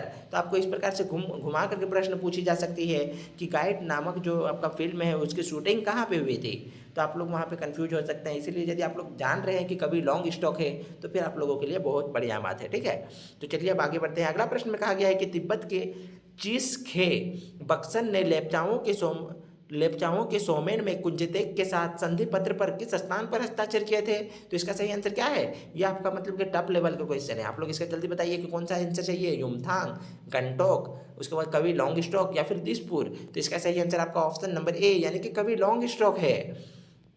अगला प्रश्न में कहा गया है कि लेप्चा एवं भूटिया जनजाति का संबंध किस राज्य से है? तो इसका सही आंसर क्या है? तो ऑप्शन नंबर डी यानी कि सिक्किम राज्य से है। यह आपका मतलब कि ऑल इंडिया जीके में भी पूछी जा सकती है, ठीक है। तो इसको भी आप लोग ध्यान रखिएगा। लेप्चा एवं भूटिया जो है आपका सिक्किम के संबंध में, सिक्किम राज्य का है। अगला प्रश्न में कहा गया है कि लेखिका को घूमता हुआ चक्र यानी कि धर्म चक्र कहाँ दिखा था? तो इसका सही आंसर ऑप्शन नंबर ए यानी कि कुटिया में दिखे थे। अगला प्रश्न है कि जितेन ने लेखिका को किसके घुमाने से सारे पाप धुल जाने की बात कहे थे? तो इसका सही आंसर है ऑप्शन नंबर ए यानी कि प्रेयर व्हील के। अगला प्रश्न है सैलानी झूम झूम कर कौन सा गीत गा रहे थे? तो इसका सही आंसर ऑप्शन नंबर ए यानी कि सुहाना सफर और ये मौसम हंसी। अगला प्रश्न है कि तीस्ता नदी कहाँ से लेखिका के साथ थी? तो इसका सही आंसर क्या है? तो इसका सही आंसर आपका ऑप्शन नंबर ए यानी कि सिलीगुड़ी, ठीक है, सिलीगुड़ी से। अगला प्रश्न है कि फेन उगलते झरना का क्या नाम था? तो इसका सही आंसर क्या है? तो ऑप्शन नंबर सी यानी कि सेवन सिस्टर वाटरफॉल। अगला प्रश्न है कि छाया पहाड़ की वादियों में क्या लिखा था? तो इसका सही आंसर ऑप्शन नंबर ए यानी कि थिंक ग्रीन लिखा था। अगला प्रश्न है कि पहाड़ी औरतें पत्थरों पर बैठी क्या कर रही थी? तो इसका सही आंसर है ऑप्शन नंबर सी यानी कि पहाड़ तोड़ रही थी, मतलब पत्थर तोड़ रही थी। अगला प्रश्न में कहा गया है कि पहाड़ी औरतों के हाथों में क्या था? तो इसका सही आंसर क्या है? तो ऑप्शन नंबर डी यानी कि कुदाल और हथौड़ा था।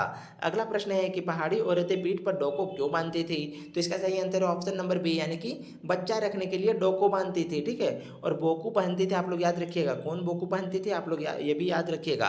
तो सिक्किम के जो युवतियाँ होते थे जो चाय की बगान में मतलब कि चाय तोड़ने वाले को, ठीक है, तो इसको आप लोग याद रख सकते हैं। अगला प्रश्न में कहा गया है कि पहाड़ी औरतें क्या बना रही थी? तो इसका सही आंसर क्या है? तो ऑप्शन नंबर सी यानी कि रास्ता बना रही थी। अगला प्रश्न है कि लेखिका से किस विभाग के कर्मचारी ने कहा कि पहाड़ी ने रास्ता को चौड़ा बना रही है? तो इसका सही आंसर ऑप्शन नंबर ए यानी कि बोर्ड रोड ऑर्गेनाइजेशन यानी कि BRO, ठीक है। BRO में वैकेंसी भी निकलता है, आप लोग यदि योग्य होंगे तो आप लोग भी डाल दीजिएगा। BRO में अच्छा खासा जॉब है, ठीक है। अगला प्रश्न में कहा गया है कि सिक्किम सरकार के बोर्ड पर क्या लिखा था? तो इसका सही आंसर क्या है? तो ऑप्शन नंबर ए यानी कि ever wonder who define death will this roads, यही लिखा हुआ था। अगला प्रश्न है कि साना साना हाथ जोड़ी पाठ झारखंड के किन जिलों का वर्णन है? तो इसका सही आंसर आपका ऑप्शन नंबर डी यानी कि पलामू तथा गुमला का। अगला प्रश्न में है कि लेखिका ने सिक्किम की पहाड़ी औरतें की तुलना झारखंड के किन जिलों के आदिवासी युवतियों से किए हैं? तो इसका सही आंसर क्या है? ऑप्शन नंबर ए यानी कि पलामू और गुमला का है, ठीक, ऑप्शन नंबर बी हो जाएगा। अगला प्रश्न में कहा गया है कि लेखिका के सहयात्री कौन थे? तो इसका सही आंसर क्या है? तो ऑप्शन नंबर कौन सा सही है? ऑप्शन नंबर ए यानी कि मणि और जितेन का पूरा नाम क्या था? तो जितेन नार्गे कौन थे? तो ड्राइवर कम गाइड थे, किसके? तो लेखिका मधु कांकरिया के। अगला प्रश्न में कहा गया है कि लेखिका को झारखंड के पलामू एवं गुमला जिले के पत्तों की तलाश करती आदिवासी युवतियों एवं सिक्किम के पत्थर तोड़ती पहाड़ियों में क्या एक रूपता नजर आ रही थी? तो इसका सही आंसर क्या है? तो ऑप्शन नंबर सी, यानी कि आदिवासी युवतियों के फूले पांव एवं पत्थर तोड़ती पहाड़ियों के हाथ में ठाढ़े। ठाढ़े का मतलब क्या होता है? तो मतलब कि ठाढ़े का मतलब होता है कि हाथ में मतलब कि जम जाना, ठीक है, हाथ में मांस का जम जाना, मतलब कि टाइट हो जाना, मजबूत हो जाना, उसी को ठाढ़े कहा जाता है। अगला प्रश्न है कि जितेन ने हर मोड़ पर क्या लेने के लिए बात कहे थे? तो इसका सही आंसर क्या है? तो ऑप्शन नंबर बी, यानी कि हेयर पिन बेल्ट लेने को। अगला प्रश्न है कि लेखिका की गाड़ी गाड़ी देखकर कौन लिफ्ट मांगने लगे थे? तो इसका सही आंसर ऑप्शन नंबर डी, यानी कि स्कूल से लौट रहे पहाड़ी बच्चे। अगला प्रश्न है कि पहाड़ी बच्चे प्रतिदिन कितने किलोमीटर की चढ़ाई चढ़कर स्कूल जाते थे? तो इसका सही आंसर क्या है? ऑप्शन नंबर सी, यानी कि 3 साढ़े 3 किलोमीटर। अगला प्रश्न है कि तराई में कुल कितने स्कूल थे? तो इसका सही आंसर क्या है? ऑप्शन नंबर मतलब कि तराई में कितने स्कूल थे? आप लोग कमेंट कीजिए किसका सही आंसर क्या है।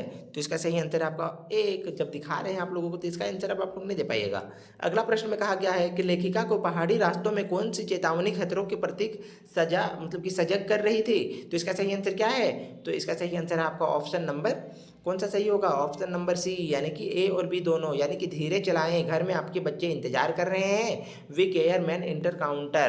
तो इसका सही आंसर हो जाएगा, ठीक है, यही होगा ना? हाँ बिल्कुल वही होगा। अगला प्रश्न में कहा गया है कि लेखिका को युमथांग के रास्ते में क्या दिखे थे? तो इसका सही आंसर ऑप्शन नंबर डी, यानी कि काले याक दिखे थे। अगला प्रश्न है कि चाय बागानों में युवतियां क्या पहनकर चाय की पत्तियां तोड़ रही थी? तो इसका सही आंसर क्या है? तो इसका सही आंसर आपका ऑप्शन नंबर ए, यानी कि बोकू पहन के। और डोको जो था, क्या था डोको? डोको था मतलब कि बच्चे रखने के लिए युवतियां पहाड़ तोड़ने वाले लोग रखते थे, ठीक है, ताकि बच्चे को वहाँ पे पीछे लटका सके। अगला प्रश्न में कहा गया है कि बोकू क्या है? तो बोकू क्या है? तो इसका सही आंसर क्या होगा? तो ऑप्शन नंबर डी, यानी कि सिक्किमी परिधान है। अगला प्रश्न में कहा गया है कि युमथांग जाने के दौरान रात्रि में लेखिका कहाँ ठहरी थी? तो इसका सही आंसर ऑप्शन नंबर बी, यानी कि लायोंग में ठहरी थी। अगला प्रश्न है कि लायोंग किस नदी के तट पर स्थित है? तो इसका सही आंसर ऑप्शन नंबर ए, यानी कि तीस्ता नदी के तट पर। अगला प्रश्न है लेखिका के लिए हिमालय क्या बन गया था? तो इसका सही आंसर ऑप्शन नंबर डी, यानी कि क्या बन गया था? दर्शन बन गया था, यात्रा नहीं बना था, ठीक है, इसको आप लोग याद रखिएगा, दर्शन बन गया था। अगला प्रश्न में कहा गया है कि लायोंग की सुबह कैसी थी? तो इसका सही आंसर क्या है? तो ऑप्शन नंबर बी, यानी कि शांत एवं सुरमई थी। अगला प्रश्न है कि लायोंग के लोगों की जीविका का साधन क्या था? तो इसका सही आंसर क्या है? तो ऑप्शन नंबर डी, यानी कि उपयुक्त सभी, पहाड़ी आलू, धान की खेती, दारू का व्यापार, ये सभी था। अगला प्रश्न में कहा गया है कि लायोंग समुद्र तल से कितनी ऊंचाई पर स्थित थी? तो इसका सही आंसर आपका ऑप्शन नंबर डी, यानी कि 14,000 फीट ऊपर थी। अगला प्रश्न है लायोंग में लेखिका क्या देखने के लिए बेचैन थी? तो इसका सही आंसर ऑप्शन नंबर सी, यानी कि बर्फ देखने के लिए बेचैन थी। लेकिन लेखिका को बर्फ कहाँ देखने को मिला था? आप लोग जल्दी जल्दी कमेंट कीजिए कि कहाँ देखे थे बर्फ। क्या लायोंग में बर्फ दिखा था? इसको आप लोग बताइए, बर्फ क्या लायोंग में दिखा था या नहीं दिखा था? और नहीं दिखा था तो फिर कहाँ पे देखने गई थी? तो इसका सही आंसर आप लोग जल्दी कमेंट कीजिए। अगला प्रश्न में कहा गया है कि लेखिका लायोंग किस महीने में गई थी? तो इसका सही आंसर ऑप्शन नंबर बी, यानी कि अप्रैल महीने में गई थी, गर्मी के दिन में गई थी। अगला प्रश्न है कि लायोंग में स्नोफॉल लगातार कम होने का क्या कारण है? तो क्या कारण था? तो इसका सही आंसर ऑप्शन नंबर डी, यानी कि प्रदूषण। अगला प्रश्न है कि सिक्किमी युवक ने लेखिका को कहाँ जाने पर बर्फ मिलने की बात कहे थे? तो इसका सही आंसर क्या है? तो इसका सही आंसर आपका ऑप्शन नंबर डी, यानी कि कटावों में। लायोंग में बर्फ नहीं मिला था, आप लोगों को पूछे था ना, तो लायोंग में बर्फ थोड़ी मिला था, कटावों गई थी देखने के लिए। अगला प्रश्न में क्या कहा गया है कि साना साना हाथ जोड़ी पाठ में निम्न में से किसे भारत का स्विट्जरलैंड कहा गया है? तो इसका सही आंसर क्या है? तो ऑप्शन नंबर डी, यानी कि कटावों को कहा गया है भारत का स्विट्जरलैंड। अगला प्रश्न में कहा गया है कि कटावो लायोंग से कितने फीट की ऊंचाई पर था? तो इसका सही आंसर है आपका ऑप्शन नंबर सी, यानी कि 500 फीट की ऊंचाई पर था। अगला प्रश्न है कि लायोंग से कटावो का सफर कितने घंटे का था? तो इसका सही आंसर ऑप्शन नंबर ए, यानी कि 2 घंटे का था। अगला प्रश्न है थैले में रखा हुआ महुआ कौन गुड़ुप कर गया था? गुड़ुप कर गया था मतलब क्या? तो कौन खा गया था? तो इसका सही आंसर आपका ऑप्शन नंबर सी, यानी कि गाय जो थी वह गुड़ुप कर गया था, मतलब खा गई थी। अगला प्रश्न है कि कटावो का रास्ता में कौन सी चेतावनी लिखी थी? तो इसका सही आंसर क्या है? तो ऑप्शन नंबर कौन सा सही होगा? जल्दी से कमेंट कीजिए किसका सही आंसर कौन सा होगा। तो इसका सही आंसर आपका ऑप्शन नंबर डी होगा, यानी कि बी और सी दोनों होगा। If you are married divorce paid, और दुर्घटना से देरी भली सावधानी से मौत टली, ये दोनों लिखा हुआ था कहाँ पे, कटावो में। अगला प्रश्न है कि किसने कहा कटावो हिंदुस्तान का स्विट्जरलैंड है, तो इसका सही आंसर क्या है, तो ऑप्शन नंबर सी, यानी कि जितेन नार्गे ने कहा था। क्या कहा था कि कटावो जो है आपका हिंदुस्तान का स्विट्जरलैंड है। अगला प्रश्न है कि मनी की दृष्टि से स्विट्जरलैंड से कटावो कैसा था, तो इसका सही आंसर क्या है, तो ऑप्शन नंबर बी, यानी कि सुंदर था। अगला प्रश्न है कि जितेन के प्रश्न कैसा लग रहा है, जितेन ने प्रश्न पूछा था, ठीक है, तो कैसा लग रहा है, तो इसके जवाब में किसने कहा रामराज हो, तो इसका सही आंसर ऑप्शन नंबर ए, यानी कि लेखिका ने। लेखिका कौन थी, तो मधु कांकरिया ने। अगला प्रश्न है कि लेखिका को बर्फ के दर्शन कहाँ हुए थे, तो ये भी प्रश्न पूछे थे, तो क्या होगा इस आंसर सही, तो कटावो में। अगला प्रश्न है कि कौन टूरिज्म स्पॉट नहीं था, तो इसका सही आंसर क्या है, तो ऑप्शन नंबर सी, यानी कि कटावो। कटावो जो था वह टूरिज्म स्पॉट नहीं था। अगला प्रश्न में कहा गया है कि कटावो की कुल कितने दुकानें थे, तो कटावो में कुल कितने दुकानें थे, तो इसका सही आंसर ऑप्शन नंबर डी, यानी कि एक भी दुकान नहीं थी। अगला प्रश्न है कि किसने ईव की सुंदरता का वर्णन करते हुए लिखा था कि शैतान भी उसे देखकर ठगा सा रह जाता था और दूसरे की अमंगल करने की वृत्ति भूल जाता था, तो कौन कहे हैं, तो इसका सही आंसर आपका ऑप्शन नंबर सी, यानी कि मिल्टन ने। अगला प्रश्न है कि सिक्किम किन देशों के सीमाओं को स्पर्श करता है, तो इसका सही आंसर ऑप्शन नंबर ए, यानी कि चीन और भूटान का। वे भी वीवीआई क्वेश्चन, इसको डबल मार्क कर लीजिए। जो सिक्किम जो है वह आपका किन देशों के सीमा के साथ, तो चीन और भूटान के साथ स्पर्श करता है। अगला प्रश्न में कहा गया है कि लेखिका जब फौजी छावनी पहुंची तब वहां का तापमान कितना था, वहां का तापमान कितना था, जल्दी कमेंट कीजिए। तो इसका सही आंसर ऑप्शन सी, यानी कि -15 डिग्री सेंटीग्रेड या फिर सेल्सियस, ठीक है। अगला प्रश्न है कि we give over today your for your tomorrow, यह वाक्य कहाँ लिखा था, तो इसका सही आंसर क्या है, तो ऑप्शन नंबर बी, यानी कि फौजी छावनी में लिखा था। अगला प्रश्न में कहा गया है कि युमथांग की घाटियां किन फूलों से भरी हुई थी, तो इसका सही आंसर क्या है, कौन सा फूल था, तो इसका सही आंसर आपका ऑप्शन नंबर बी, यानी कि प्रियोता और रोडोडेंड्रो से। अगला प्रश्न है कि युमथांग की घाटियों में किन जानवरों के दर्शन हुए थे, तो इसका सही आंसर आपका ऑप्शन नंबर डी, यानी कि बंदर की हुई थी। अगला प्रश्न है कि लेखिका द्वारा सिक्किमी युवती से यह प्रश्न पूछने पर कि क्या तुम सिक्किमी हो, तो उसका आंसर क्या मिला था, तो इसका सही आंसर क्या है, आप लोग कमेंट कीजिए। हाँ मैं सिक्किमी हूँ, नहीं मैं नेपाली हूँ, नहीं मैं मणिपुरी हूँ, या फिर नहीं मैं इंडियन हूँ, तो क्या मिला था, आप लोग जल्दी से कमेंट कीजिए, 90 का कमेंट करके बताइएगा। अगला प्रश्न है कि भारत में शामिल होने से पूर्व सिक्किम क्या था, तो इसका सही आंसर क्या है, ऑप्शन नंबर ए, यानी कि एक स्वतंत्र रजवाड़ा है।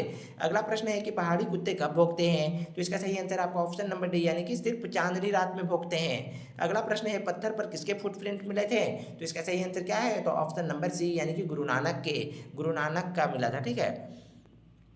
अगला प्रश्न में कहा गया है कि जितेन ने किस स्थान पर देवी देवताओं का निवास बताते हुए कहा है कि यहाँ जो गंदगी फैलाएगा सो मर जाएगा, तो कहाँ है, युमथांग को, लायोंग को, मंगन को, या फिर खेदुम को, कहाँ गंदगी फैलाने वाला मर जाएगा और देवी देवता का निवास कहाँ है, तो ऑप्शन नंबर डी, यानी कि खेदुम में। अगला प्रश्न में कहा गया है कि सिक्किम की पहाड़ी में रहने वाले लोग किनकी पूजा करते थे, तो इसका सही आंसर ऑप्शन नंबर डी, यानी कि उपरोक्त सभी के, नदी के, झरने के, पहाड़ के, ये सभी क्या करते थे।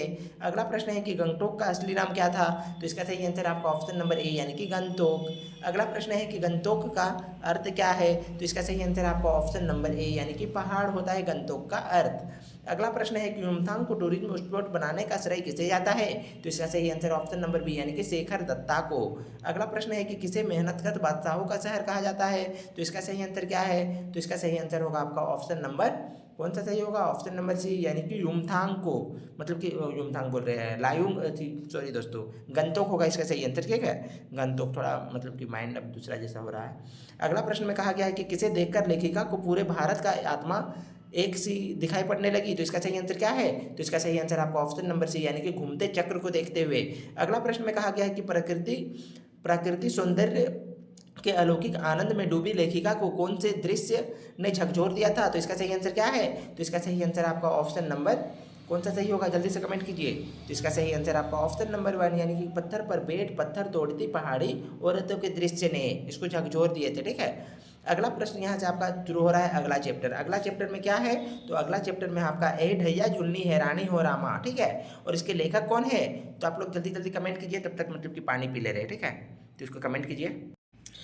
तो चलिए आप शुरू करते हैं, आपका अगला चैप्टर है चैप्टर 4, ठीक है। तो चैप्टर 4 में कौन सा है, तो चैप्टर 4 में है ए ढैया झुलनी हैरानी हो रामा, ठीक है। और इसके लेखक कौन है, तो आप लोग कमेंट कीजिए जल्दी से। तो इसका सही आंसर आपका ऑप्शन नंबर सी, यानी कि शिव प्रसाद मिश्र रुद्र। अगला प्रश्न है कि यही ढैया झुलनी है रानी हो रामा शिव प्रसाद मिश्र रुद्र की किस कृति की एक झांकी है? तो इसका सही आंसर क्या है? तो ऑप्शन नंबर बी यानी कि बहती गंगा का। अगला प्रश्न है कि बहती गंगा जिसका प्रकाशन 1952 ईस्वी में हुआ था किनकी कृति है? तो इसका सही आंसर ऑप्शन नंबर ए यानी कि शिव प्रसाद मिश्र रुद्र का है। अगला प्रश्न है कि बहती गंगा में काशी के 200 वर्ष यानी कि 1750 से 1950 के हैं अविच्छिन्न जीवन प्रवाह के अनेक हैं। क्या है अनेक? जल्दी से कमेंट कीजिए। तो इसका सही आंसर है आपका ऑप्शन नंबर सी यानी कि अनेक प्रकार की झांकियां हैं। अगला प्रश्न है कि यही ढैया झुलनी है रानी हो रामा का अर्थ क्या है? तो इसका सही आंसर है आपका ऑप्शन नंबर बी यानी कि हे राम ऐसी स्थान पर मेरी झुलनी खो गई है। अगला प्रश्न में कहा गया कि झुलनी क्या है? तो इसका सही आंसर है ऑप्शन नंबर डी यानी कि नाक के दोनों छिद्रों के बीच पहना जाने वाला गहना होता है झुलनी। अगला प्रश्न है कि यही ढैया झुलनी है रानी हो रामा कहानी किसे रूबरू कराने के लिए कहा संकलित किया गया है? तो इसका सही आंसर है आपका ऑप्शन नंबर डी यानी कि विद्यार्थियों को। अगला प्रश्न है कि यही ढैया झुलनी है रानी हो रामा में किसकी अभिव्यक्ति है? तो इसका सही आंसर है आपका कौन सा? तो इसका सही आंसर है ऑप्शन नंबर डी यानी कि उपयुक्त सभी का, यानी यथार्थ और आदर्श का, दंत तथा इतिहास का, मानव मन की कमजोरियों और उदारवादियों का। ठीक है, तो ये इसका सही आंसर क्या होगा? तो ऑप्शन नंबर डी हो जाएगा। अगला प्रश्न है कि यही ढैया झुलनी है रानी हो रामा कहानी गीत संगीत के माध्यम से किसे एक अलग तरह का अंजाम देती है? तो इसका सही आंसर है आपका ऑप्शन नंबर ए यानी कि प्रेम कहानी को। अगला प्रश्न में है कि बनारस में 4-5 के समूह में गाने वाली परंपरा को किस नाम से जाना जाता है? तो इसका सही आंसर ऑप्शन नंबर बी यानी कि गोरहारिन परंपरा के नाम से जानी जाती है। अगला प्रश्न है कि दुलारी बाई का संबंध किस परंपरा से है? तो इसका सही आंसर क्या है? तो ऑप्शन नंबर सी यानी कि गोरहारिन परंपरा से। अगला प्रश्न है कि दुलारी बाई का मुलाकात 17 वर्षीय टुन्नू से कहाँ हुआ था? तो इसका सही आंसर क्या है? तो इसका सही आंसर आपका ऑप्शन नंबर कौन सा सही होगा? तो इसका सही आंसर आपका ऑप्शन नंबर डी यानी कि संगीत कार्यक्रम में मुलाकात हुई थी। किससे? तो दुलारी को टुन्नू से। टुन्नू का उम्र कितना था? 17 वर्ष। अगला प्रश्न में कहा गया है कि दुलारी बाई का संगीत में प्रतिद्वंदी कौन था? तो इसका सही आंसर क्या है? तो ऑप्शन नंबर बी यानी कि टुन्नू था। अगला प्रश्न में कहा गया है कि दुलारी बाई एवं टुन्नू के बीच का व्यक्तिगत प्रेम अंततः किसमें परिणत हो जाता है? तो इसका सही आंसर है ऑप्शन नंबर बी यानी कि देश प्रेम में परिणत हो जाता है। अगला प्रश्न में है कि यही ढैया झुलनी है रानी हो रामा कहानी के लेखक ने किस वर्ग के लोगों के जन्मभूमि के प्रति प्रेम, विदेशी शासन के प्रति क्षोभ एवं आज़ादी की लड़ाई में उनके योगदान को रेखांकित किया है? तो इसका सही आंसर है ऑप्शन नंबर सी यानी कि समाज की मुख्य धारा से बहिष्कृत और उपेक्षित समझने जाने वाले वर्ग के। ठीक है, तो इसका सही आंसर ऑप्शन नंबर सी। अगला प्रश्न में कहा गया है कि यही ढैया झुलनी है रानी हो रामा कहानी में सच न छापने वाले किसका दोहरा चरित्र को बताया है? तो इसका सही आंसर आपका ऑप्शन नंबर ए यानी कि संपादक के। क्योंकि यह सच जानते हुए भी कि सच क्या है लेकिन उसको छापे नहीं थे। अगला प्रश्न में कहा गया है कि महाराष्ट्रीय है, ठीक है, महाराष्ट्र यहाँ होगा। तो महाराष्ट्र महिलाओं की तरह धोती लपेट कच्छ बांधे कौन दनादन दंड लगाती जा रही थी? तो इसका सही आंसर है आपका ऑप्शन नंबर ए दुलारी। अगला प्रश्न है कि दुलारी के शरीर से टपक टपक कर गिरी बूंदों से भूमि पर क्या बन गया था? तो इसका सही आंसर ऑप्शन नंबर सी यानी कि पसीने का पुतला बन गया था। अगला प्रश्न है कि दुलारी का अंगूठा कितने खानों का था? तो इसका सही आंसर आपका ऑप्शन नंबर डी यानी कि 4 खानों का। अगला प्रश्न है कि कसरत के पश्चात दुलारी ने किसमें अपना भुजा दंडों का अवलोकन किया था? तो इसका सही आंसर क्या है? तो ऑप्शन नंबर ए यानी कि आईना में। अगला प्रश्न है कि दुलारी ने चने के साथ क्या चबाना आरंभ कर दिया था? तो इसका सही आंसर आपका ऑप्शन नंबर डी यानी कि बी और सी दोनों, यानी कि प्याज और मिर्च। यहाँ पे सी भी कर दीजिए आप लोग, ठीक है, यहाँ पे सी भी कीजिए और इसका सही आंसर हो जाएगा। अगला प्रश्न में है कि दुलारी का दरवाजा किसने खटखटाया था? तो इसका सही आंसर क्या है? तो ऑप्शन नंबर बी यानी कि टुन्नू ने। अगला प्रश्न में है कि दुलारी ने किसे अपने यहाँ आने से मना किया था? तो इसका सही आंसर आपका ऑप्शन नंबर ए यानी कि टुन्नू को आने से मना किए थे। अगला प्रश्न है कि होली के त्यौहार पर खद्दर के साड़ी लेकर कौन दुलारी के घर आया था? तो इसका सही आंसर आपका ऑप्शन नंबर सी यानी कि टुन्नू आए थे। अगला प्रश्न में कहा गया है कि मैं तुमसे कुछ मांगता तो नहीं हूँ, कुछ मांगता है नहीं, ठीक है। यहाँ पे मतलब कि टाइपिंग थोड़ा मिस्टेक हुआ है, आप लोग सही पढ़ के चलिए कि मैं तुमसे कुछ मांगता तो नहीं हूँ, देखो पत्थर की देवी तक अपने भक्त द्वारा दी गई भेंट नहीं ठुकराती है, तुम तो हाड़ मांस से बनी हो। यह कथन किसका था? तो इसका सही आंसर क्या है? ऑप्शन नंबर ए यानी कि टुन्नू का, क्योंकि टुन्नू आए थे होली के अवसर पर उसके लिए साड़ी लेकर के, तो टुन्नू मना कर रही थी कि साड़ी नहीं लेंगे, तो यही बताए थे, यही कहे थे, ठीक है। अगला प्रश्न में कहा गया है कि सिर्फ वदन शब्द का क्या अर्थ है? तो इसका सही आंसर क्या है? तो ऑप्शन नंबर डी यानी कि बी और सी दोनों, कुमलाया हुआ मुख और उदास मुंह, यह दोनों होता है। अगला प्रश्न है कि दुलारी किससे मतलब कि किसे बार बार चुमने लगी थी? तो इसका सही आंसर क्या है? तो ऑप्शन नंबर डी यानी कि धोती पर पड़े धब्बे को चुनने लगी थी। अगला प्रश्न है कि तीज के अवसर पर दुलारी कहाँ गाने गई थी? तो इसका सही आंसर क्या है? तो ऑप्शन नंबर सी यानी कि खोजवा बाजार। अगला प्रश्न है कि दुलारी के पास किसमें सवाल जवाब करने की अद्भुत क्षमता थी? तो इसका सही आंसर ऑप्शन नंबर बी यानी कि पद में। अगला प्रश्न में है कि किसे कजली गाने में महारत हासिल था? तो इसका सही आंसर ऑप्शन नंबर ए दुलारी को। अगला प्रश्न है कि कजली है, कजली क्या है? तो इसका सही आंसर आपका ऑप्शन नंबर डी यानी कि उपरोक्त सभी है, यानी कि एक तरह का गीत है, एक तरह का लोकगीत है और भादो माह की तीज में गाया जाने वाला गीत है, ये सभी है, ठीक है। अगला प्रश्न है कि टुक्कड़ है, टुक्कड़ क्या है? तो इसका सही आंसर आपका ऑप्शन नंबर डी शहनाई के साथ बजाया जाने वाला तबले जैसा बाजा होता है टुक्कड़। अगला प्रश्न है कि रनिया लई परमेश्वरी लोट दरगोड़े से घेवर बुंदिया दे माथे मोती कहिए बिंदिया और किनारे में सारी के टोक सोनहाली गेउट रनिया। यह गाना किसके द्वारा गाया गया था? आप लोग कमेंट कीजिए किसका सही आंसर क्या होगा। ऑप्शन नंबर सी हो जाएगा, टुन्नू द्वारा गाया गया था। अगला प्रश्न है कि टुन्नू की उम्र क्या थी? तो आप लोग इसको कमेंट कीजिए कि 13 से 14, 16 से 17, 18 से 19 या फिर 21 से 23। तो इसका सही आंसर है आपका ऑप्शन नंबर बी यानी कि 16 से 17 वर्ष था। अगला प्रश्न है कि टुन्नू के पिता कौन सा कार्य करते थे? तो इसका सही आंसर है ऑप्शन नंबर डी यानी कि उपरोक्त सभी कार्य करते थे। सत्यनारायण की कथा करते थे, उसके बाद श्राद्ध कराते थे, विवाह कराते थे, ये सभी कराते थे। अगला प्रश्न में है कि टुन्नू का उस्ताद कौन था? तो इसका सही आंसर ऑप्शन नंबर ए यानी कि भैरो हेला। अगला प्रश्न है कि गोनहारियों का क्या अर्थ है? तो इसका सही आंसर ऑप्शन नंबर ए यानी कि गाने का पेशा करने वाली। अगला प्रश्न है कि कोढ़ियल मुहव्य लेक वकोट तोर बाप तई घाट अगोरलन कोड़ी कोड़ी जोर बटोरलन तई सरबौला बोल जिंदगी में कब देख ले लौट कोढ़ियल। उपयुक्त पंक्ति किसके द्वारा गाई गई है? तो देखिए इस प्रकार से लिखी गई है तो पढ़ने में भी दिक्कत हो रही है, तो इसका सही आंसर क्या होगा? सिर्फ सही आंसर जान लीजिए कि इसका सही आंसर आपका ऑप्शन नंबर कौन सा होगा? बी यानी कि दुलारी द्वारा। अगला प्रश्न में कहा गया है कि जितना मन मोन करियावै अइने दिल कई तपन बुझावै अपने मन कई विवाह सुनाइब हम डंके के चोट रनिया। टुन्नू द्वारा उपयुक्त पंक्ति गाने के पश्चात कौन लाठी लेकर उसे मारने दौड़ा था? तो कौन दौड़ा था? जल्दी कमेंट कीजिए। ऑप्शन नंबर ए सही होगा, फेंकू सरदार ने उसके मारने के लिए दौड़े थे।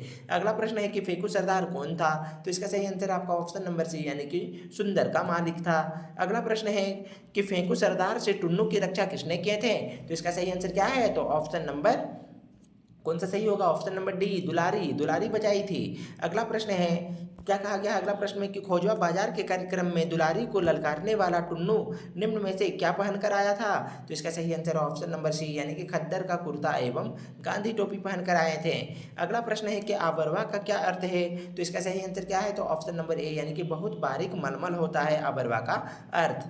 अगला प्रश्न है कि टुन्नू द्वारा दी गई किस चीज को दुलारी ने कपड़ों के नीचे दबाकर रखा था? तो इसका सही आंसर ऑप्शन नंबर बी यानी कि साड़ी को दबाकर रखी थी। अगला प्रश्न है दुलारी ने टुन्नू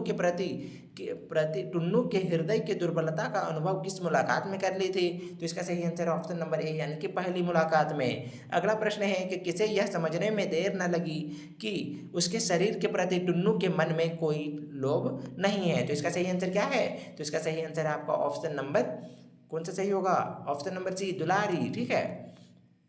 अगला प्रश्न में कहा गया है कि दुलारी की कोठरी में धोतियों का बंडल लिए किसने प्रवेश किया था? तो इसका सही आंसर आपका ऑप्शन नंबर डी यानी कि फेंकू सरदार। अगला प्रश्न है तुमने तो होली पर साड़ी देने का वादा किया था, यह कथन किसने फेंकू सरदार से कहा था? तो इसका सही आंसर आपका ऑप्शन नंबर ए यानी कि दुलारी ने कही थी। अगला प्रश्न है कि दुलारी को होली का वादा तीज पर पूरा करने का आश्वासन किसने दिया? तो इसका सही आंसर ऑप्शन नंबर बी यानी कि फेंकू सरदार ने। अगला प्रश्न है भारत जननी तेरी जय हो गीत गीत गाते हुए कौन भैरवनाथ की सकरी गली से गुजरा था? तो इसका सही आंसर ऑप्शन नंबर बी यानी कि देश के दीवानों का दल। अगला प्रश्न है कि देश के दीवानों के दल के चार चार सदस्यों द्वारा फैलाए गए चादर पर खिड़कियों से किसकी वर्षा हो रही थी? तो इसका सही आंसर ऑप्शन नंबर सी यानी कि धोती, साड़ी, कमीज, कुर्ता, टोपी, ये सभी का वर्षा हो रही थी। अगला प्रश्न में कहा गया है कि किसने अपनी खिड़की खोली और मैनचेस्टर तथा लंकाशायर के मिलों की बनी नई कोरी धोतियों का बंडल नीचे फैली चादर पर फेंक दिया था? तो इसका सही आंसर क्या है? तो ऑप्शन नंबर कौन सा सही है? ऑप्शन नंबर डी, दुलारी फेंक दी थी। ठीक है, यदि आप लोगों को सेशन अच्छा लग रहा है तो कम से कम लाइक कीजिए, कमेंट कीजिए और अपने दोस्तों को शेयर जरूर कीजिए।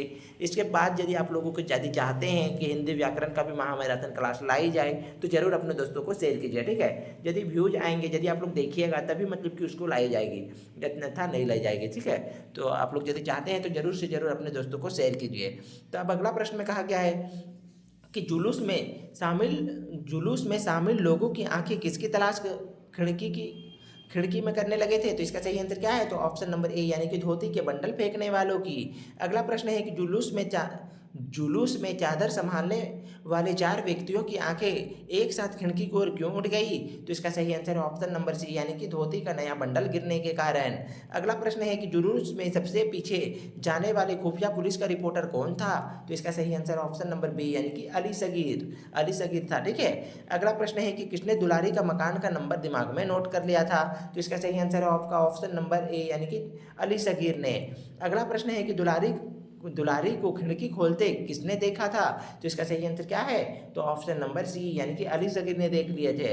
अगला प्रश्न है पुलिस रिपोर्टर अली सगीर ने चबूतरे पर बैठे बेनी तमोली के सामने क्या फेंका? तो इसका सही आंसर क्या होगा?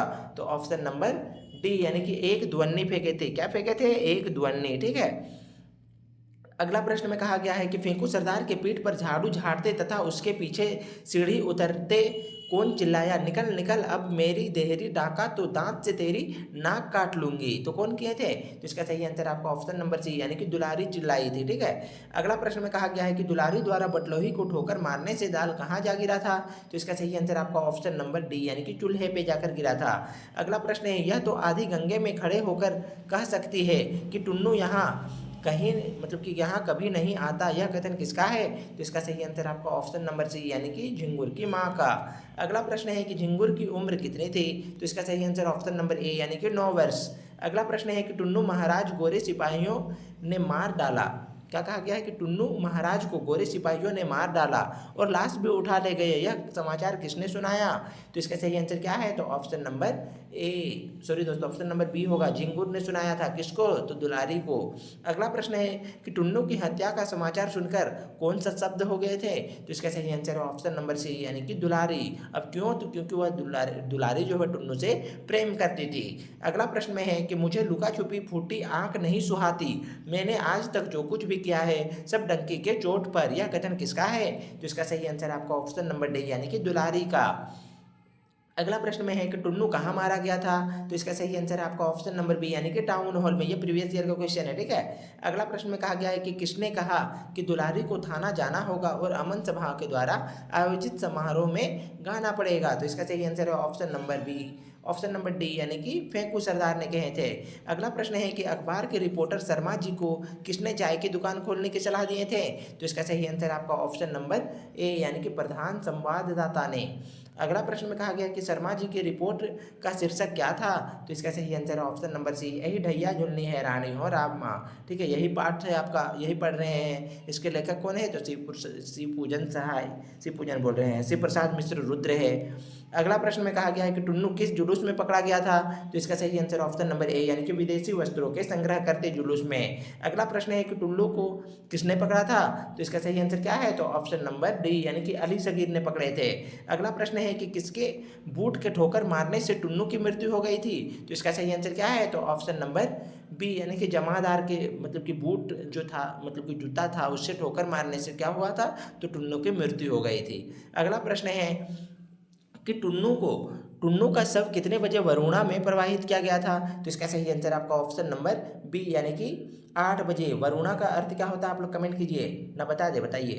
तो वरुणा का मतलब होता है जल में। ठीक है, तो इसको आप लोग याद रखिएगा, जल मतलब कि नदी ये सब में हो गया। ठीक है, अगला प्रश्न में कहा गया कि टाउन हॉल में आयोजित सभा में जनता के कितने प्रतिनिधित्व शामिल थे? तो इसका सही आंसर आपका ऑप्शन नंबर डी यानी कि एक भी नहीं। अगला प्रश्न में कहा गया है कि टाउन हॉल की सभा में दुलारी ने क्या पहना था?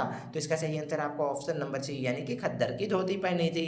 अगला प्रश्न है कि टुन्नू की हत्या के बाद दुलारी का कार्यक्रम कहाँ हुआ था? तो इसका सही आंसर क्या है? तो आप लोग कमेंट कीजिए, टाउन हॉल में, मेला में, बाजार में या फिर पुलिस लाइन में। तो आप लोग इसका आंसर दीजिएगा कमेंट बॉक्स में।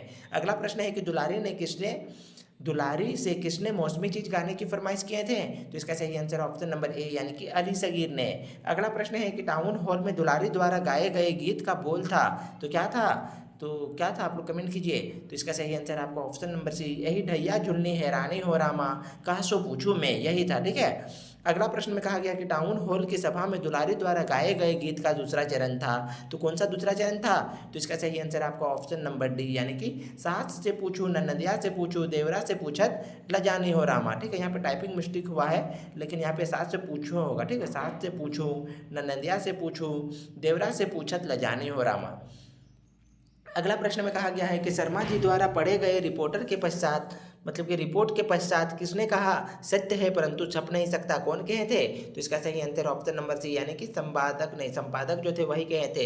इससे क्या पता चलता है कि उसका दोहरा चरित्र का पता चलता है संपादक का। ठीक है, तो सबसे पहले भी देखे थे क्वेश्चन में कि किसका दोहरा चरित्र को वर्णन किया गया है, चित्रित किया गया है। तो इसका सही आंसर क्या था? तो संपादक। अगला प्रश्न में कहा गया है कि टुन्नू की हत्या किस तिथि को हुई थी? कौन सा तिथि था? तो इसका सही आंसर ऑप्शन नंबर बी यानी कि 6 अप्रैल को हुआ था। अगला प्रश्न है कि दुलारी और टुन्नू के प्रेम के पीछे क्या था? तो इसका सही आंसर ऑप्शन नंबर डी है यानी कि उनका कलाकार मन और उनकी कला था।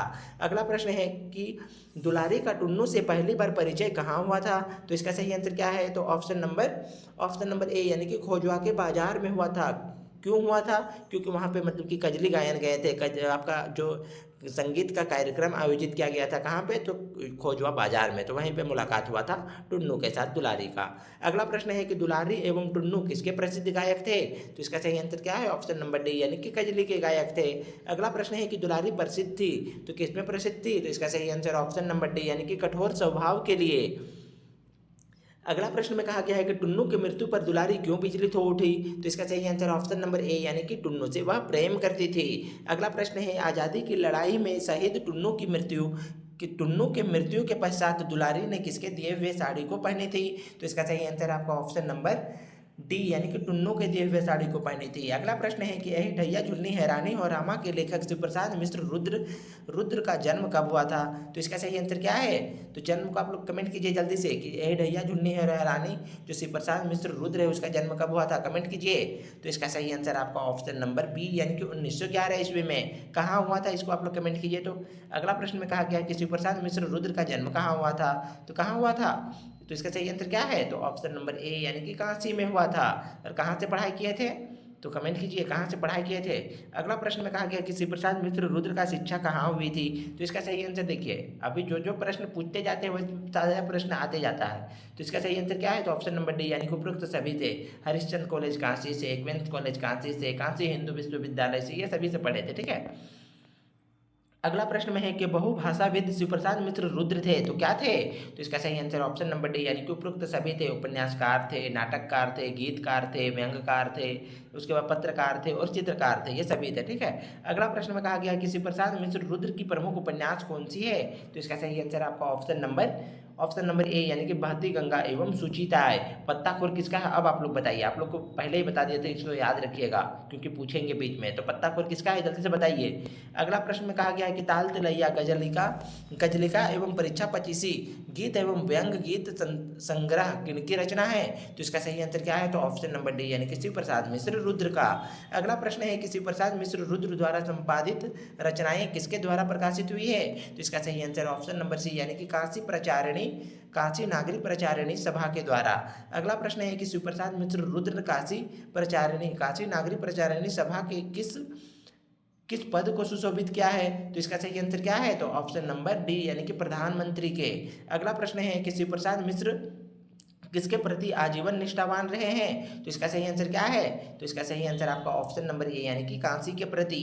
अगला प्रश्न है बहती गंगा किनकी कृति है? तो इसका सही आंसर क्या है? तो ऑप्शन नंबर बी यानी कि शिव प्रसाद मिश्र रुद्र का। अगला प्रश्न है कि शिव प्रसाद मिश्र रुद्र का देहांत कब हुआ था?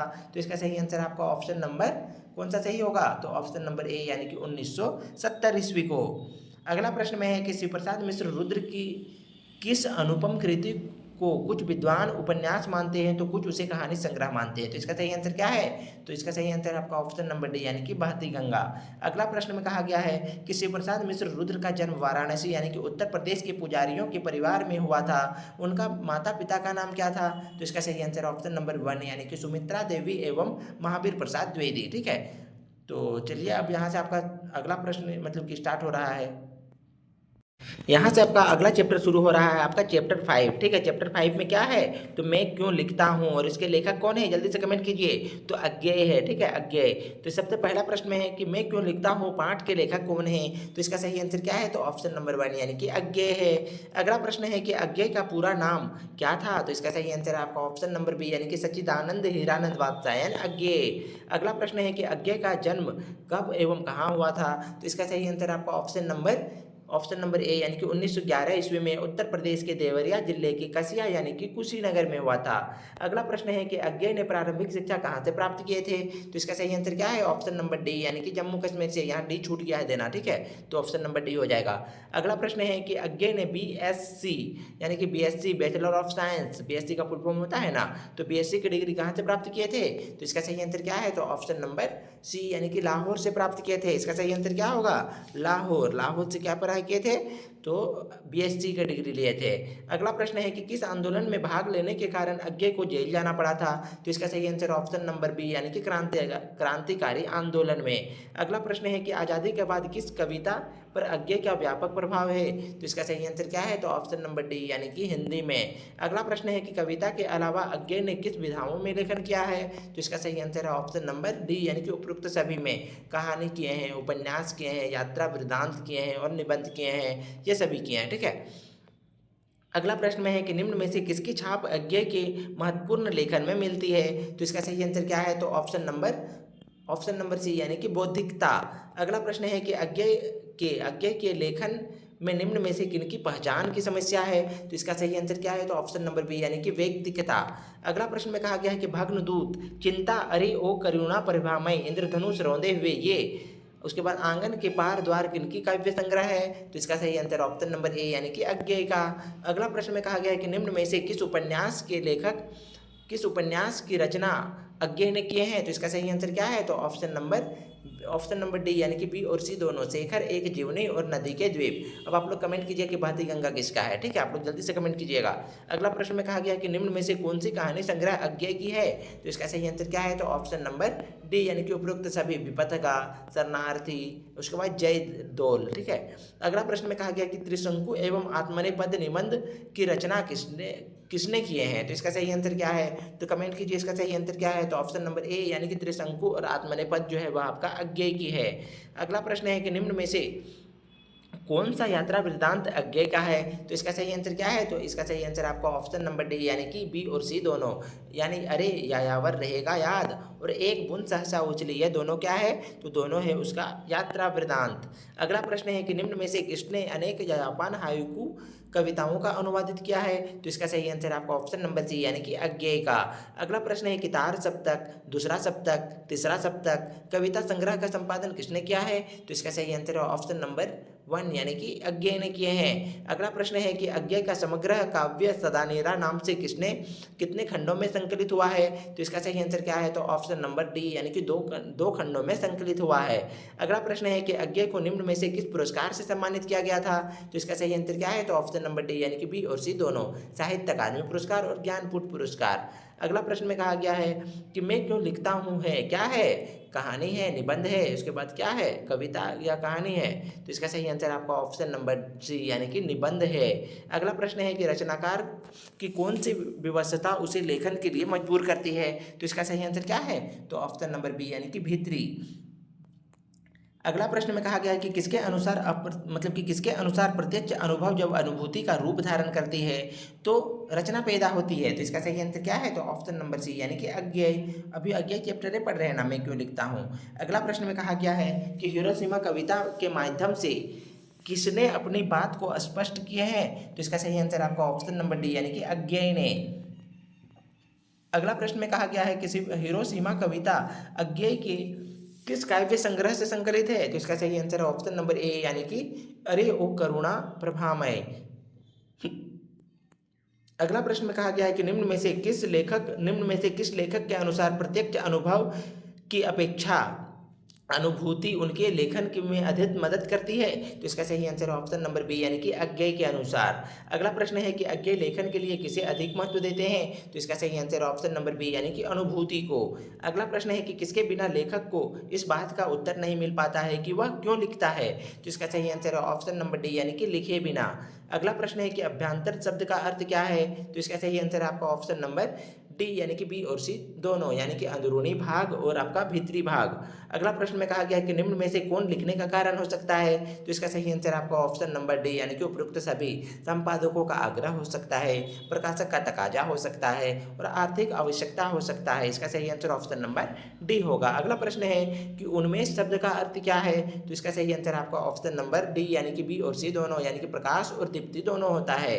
अगला प्रश्न में है कि निमित्त का अर्थ क्या है? तो इसका सही आंसर ऑप्शन नंबर ए यानी कि कारण होता है निमित्त का अर्थ।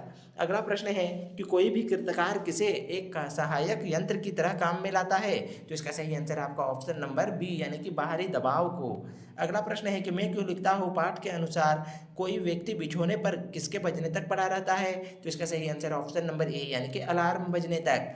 अगला प्रश्न में है कि अपनी बात को स्पष्ट करने के लिए पाठ में अज्ञेय ने किसकी चर्चा किए हैं? तो इसका सही आंसर क्या है? तो ऑप्शन नंबर सी यानी कि कविता का। अगला प्रश्न है कि अज्ञेय किस संकाय के विद्यार्थी थे? तो इसका सही आंसर है ऑप्शन नंबर बी यानी कि किसका? विज्ञान का, यानी कि साइंस का, बीएससी के थे ना। अगला प्रश्न है कि अज्ञेय ने निम्न में से कौन सा समाचार पढ़ा था? तो इसका सही आंसर ऑप्शन नंबर ए यानी कि हिरोशिमा में अणुबम गिरने का। अगला प्रश्न है कि अज्ञेय के युद्ध काल में भारत की किस सीमा पर देखा कि भारतीय सैनिक ब्रह्मपुत्र में बम फेंक पर हजारों मछलियां मार देते हैं? तो इसका सही आंसर ऑप्शन नंबर डी यानी कि पूर्वी सीमा में। अगला प्रश्न है कि लेखक को कहाँ जाने का अवसर मिला था? तो इसका सही आंसर आपका ऑप्शन नंबर कौन सा सही होगा? ऑप्शन नंबर ए यानी कि जापान जाने का। अगला प्रश्न है कि अपने जापान के दौरे के दौरान अज्ञेय ने कहाँ जाकर अणुबम से पीड़ित लोगों को देखा था? तो इसका सही आंसर है ऑप्शन नंबर सी यानी कि हिरोशिमा जाकर के। अगला प्रश्न है कि अज्ञेय को जापान दौरे के दौरान कहाँ रेडियम पदार्थ से आहत लोगों से भेंट हुई थी? तो इसका सही आंसर ऑप्शन नंबर बी यानी कि अस्पताल में। अगला प्रश्न है कि पाठ के आधार पर कौन कृतिकार के लिए गहरी चीज है? तो इसका सही आंसर ऑप्शन नंबर सी यानी कि अनुभूति जो वह कृतिकार के लिए गहरी चीज होती है। अगला प्रश्न है कि निम्न में से कौन संवेदना और कल्पना के सहारे उस सत्य को आत्मसात कर लेती है जो वास्तव में कृतिकार के साथ घटित नहीं होता है? तो इसका सही आंसर आपका ऑप्शन नंबर ए यानी कि अनुभूति। अगला प्रश्न है जो आंखों के सामने नहीं आया है, जो घटित अनुभव में नहीं आया है, वही आत्मा के सामने ज्वलंत प्रकाश में आ जाता है, तब यह अनुभूति क्या हो जाता है? तो इसका सही आंसर ऑप्शन नंबर ए यानी कि प्रत्यक्ष हो जाता है, आंखों के सामने आ जाते हैं। अगला प्रश्न है कि लेखक ने अपने आप को हिरोशिमा के विस्फोटक का भोक्ता कब और किस तरह महसूस किया था? तो इसका सही आंसर ऑप्शन नंबर ए यानी कि पत्थर में मानव की उजली छाया को देख करके।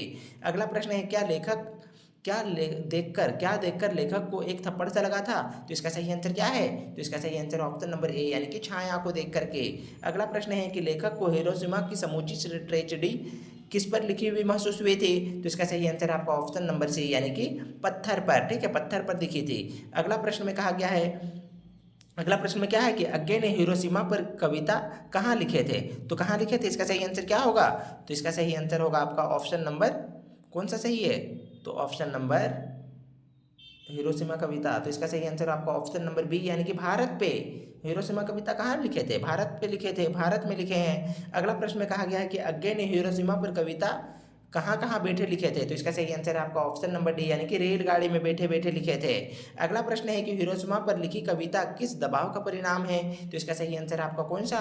तो ऑप्शन नंबर डी, यानी कि ए और बी दोनों का, यानी कि अंत और बाह्य बाह्य यानी कि दोनों का है। ठीक है, अगला प्रश्न है और आज का अंतिम प्रश्न है, जिसमें कहा गया है कि हिरोशिमा की घटना निम्न में से किसका भयानकतम दुरुपयोग है? तो इसका सही आंसर है आपका ऑप्शन नंबर ए, यानी कि विज्ञान का, साइंस का मतलब कि दुरुपयोग है।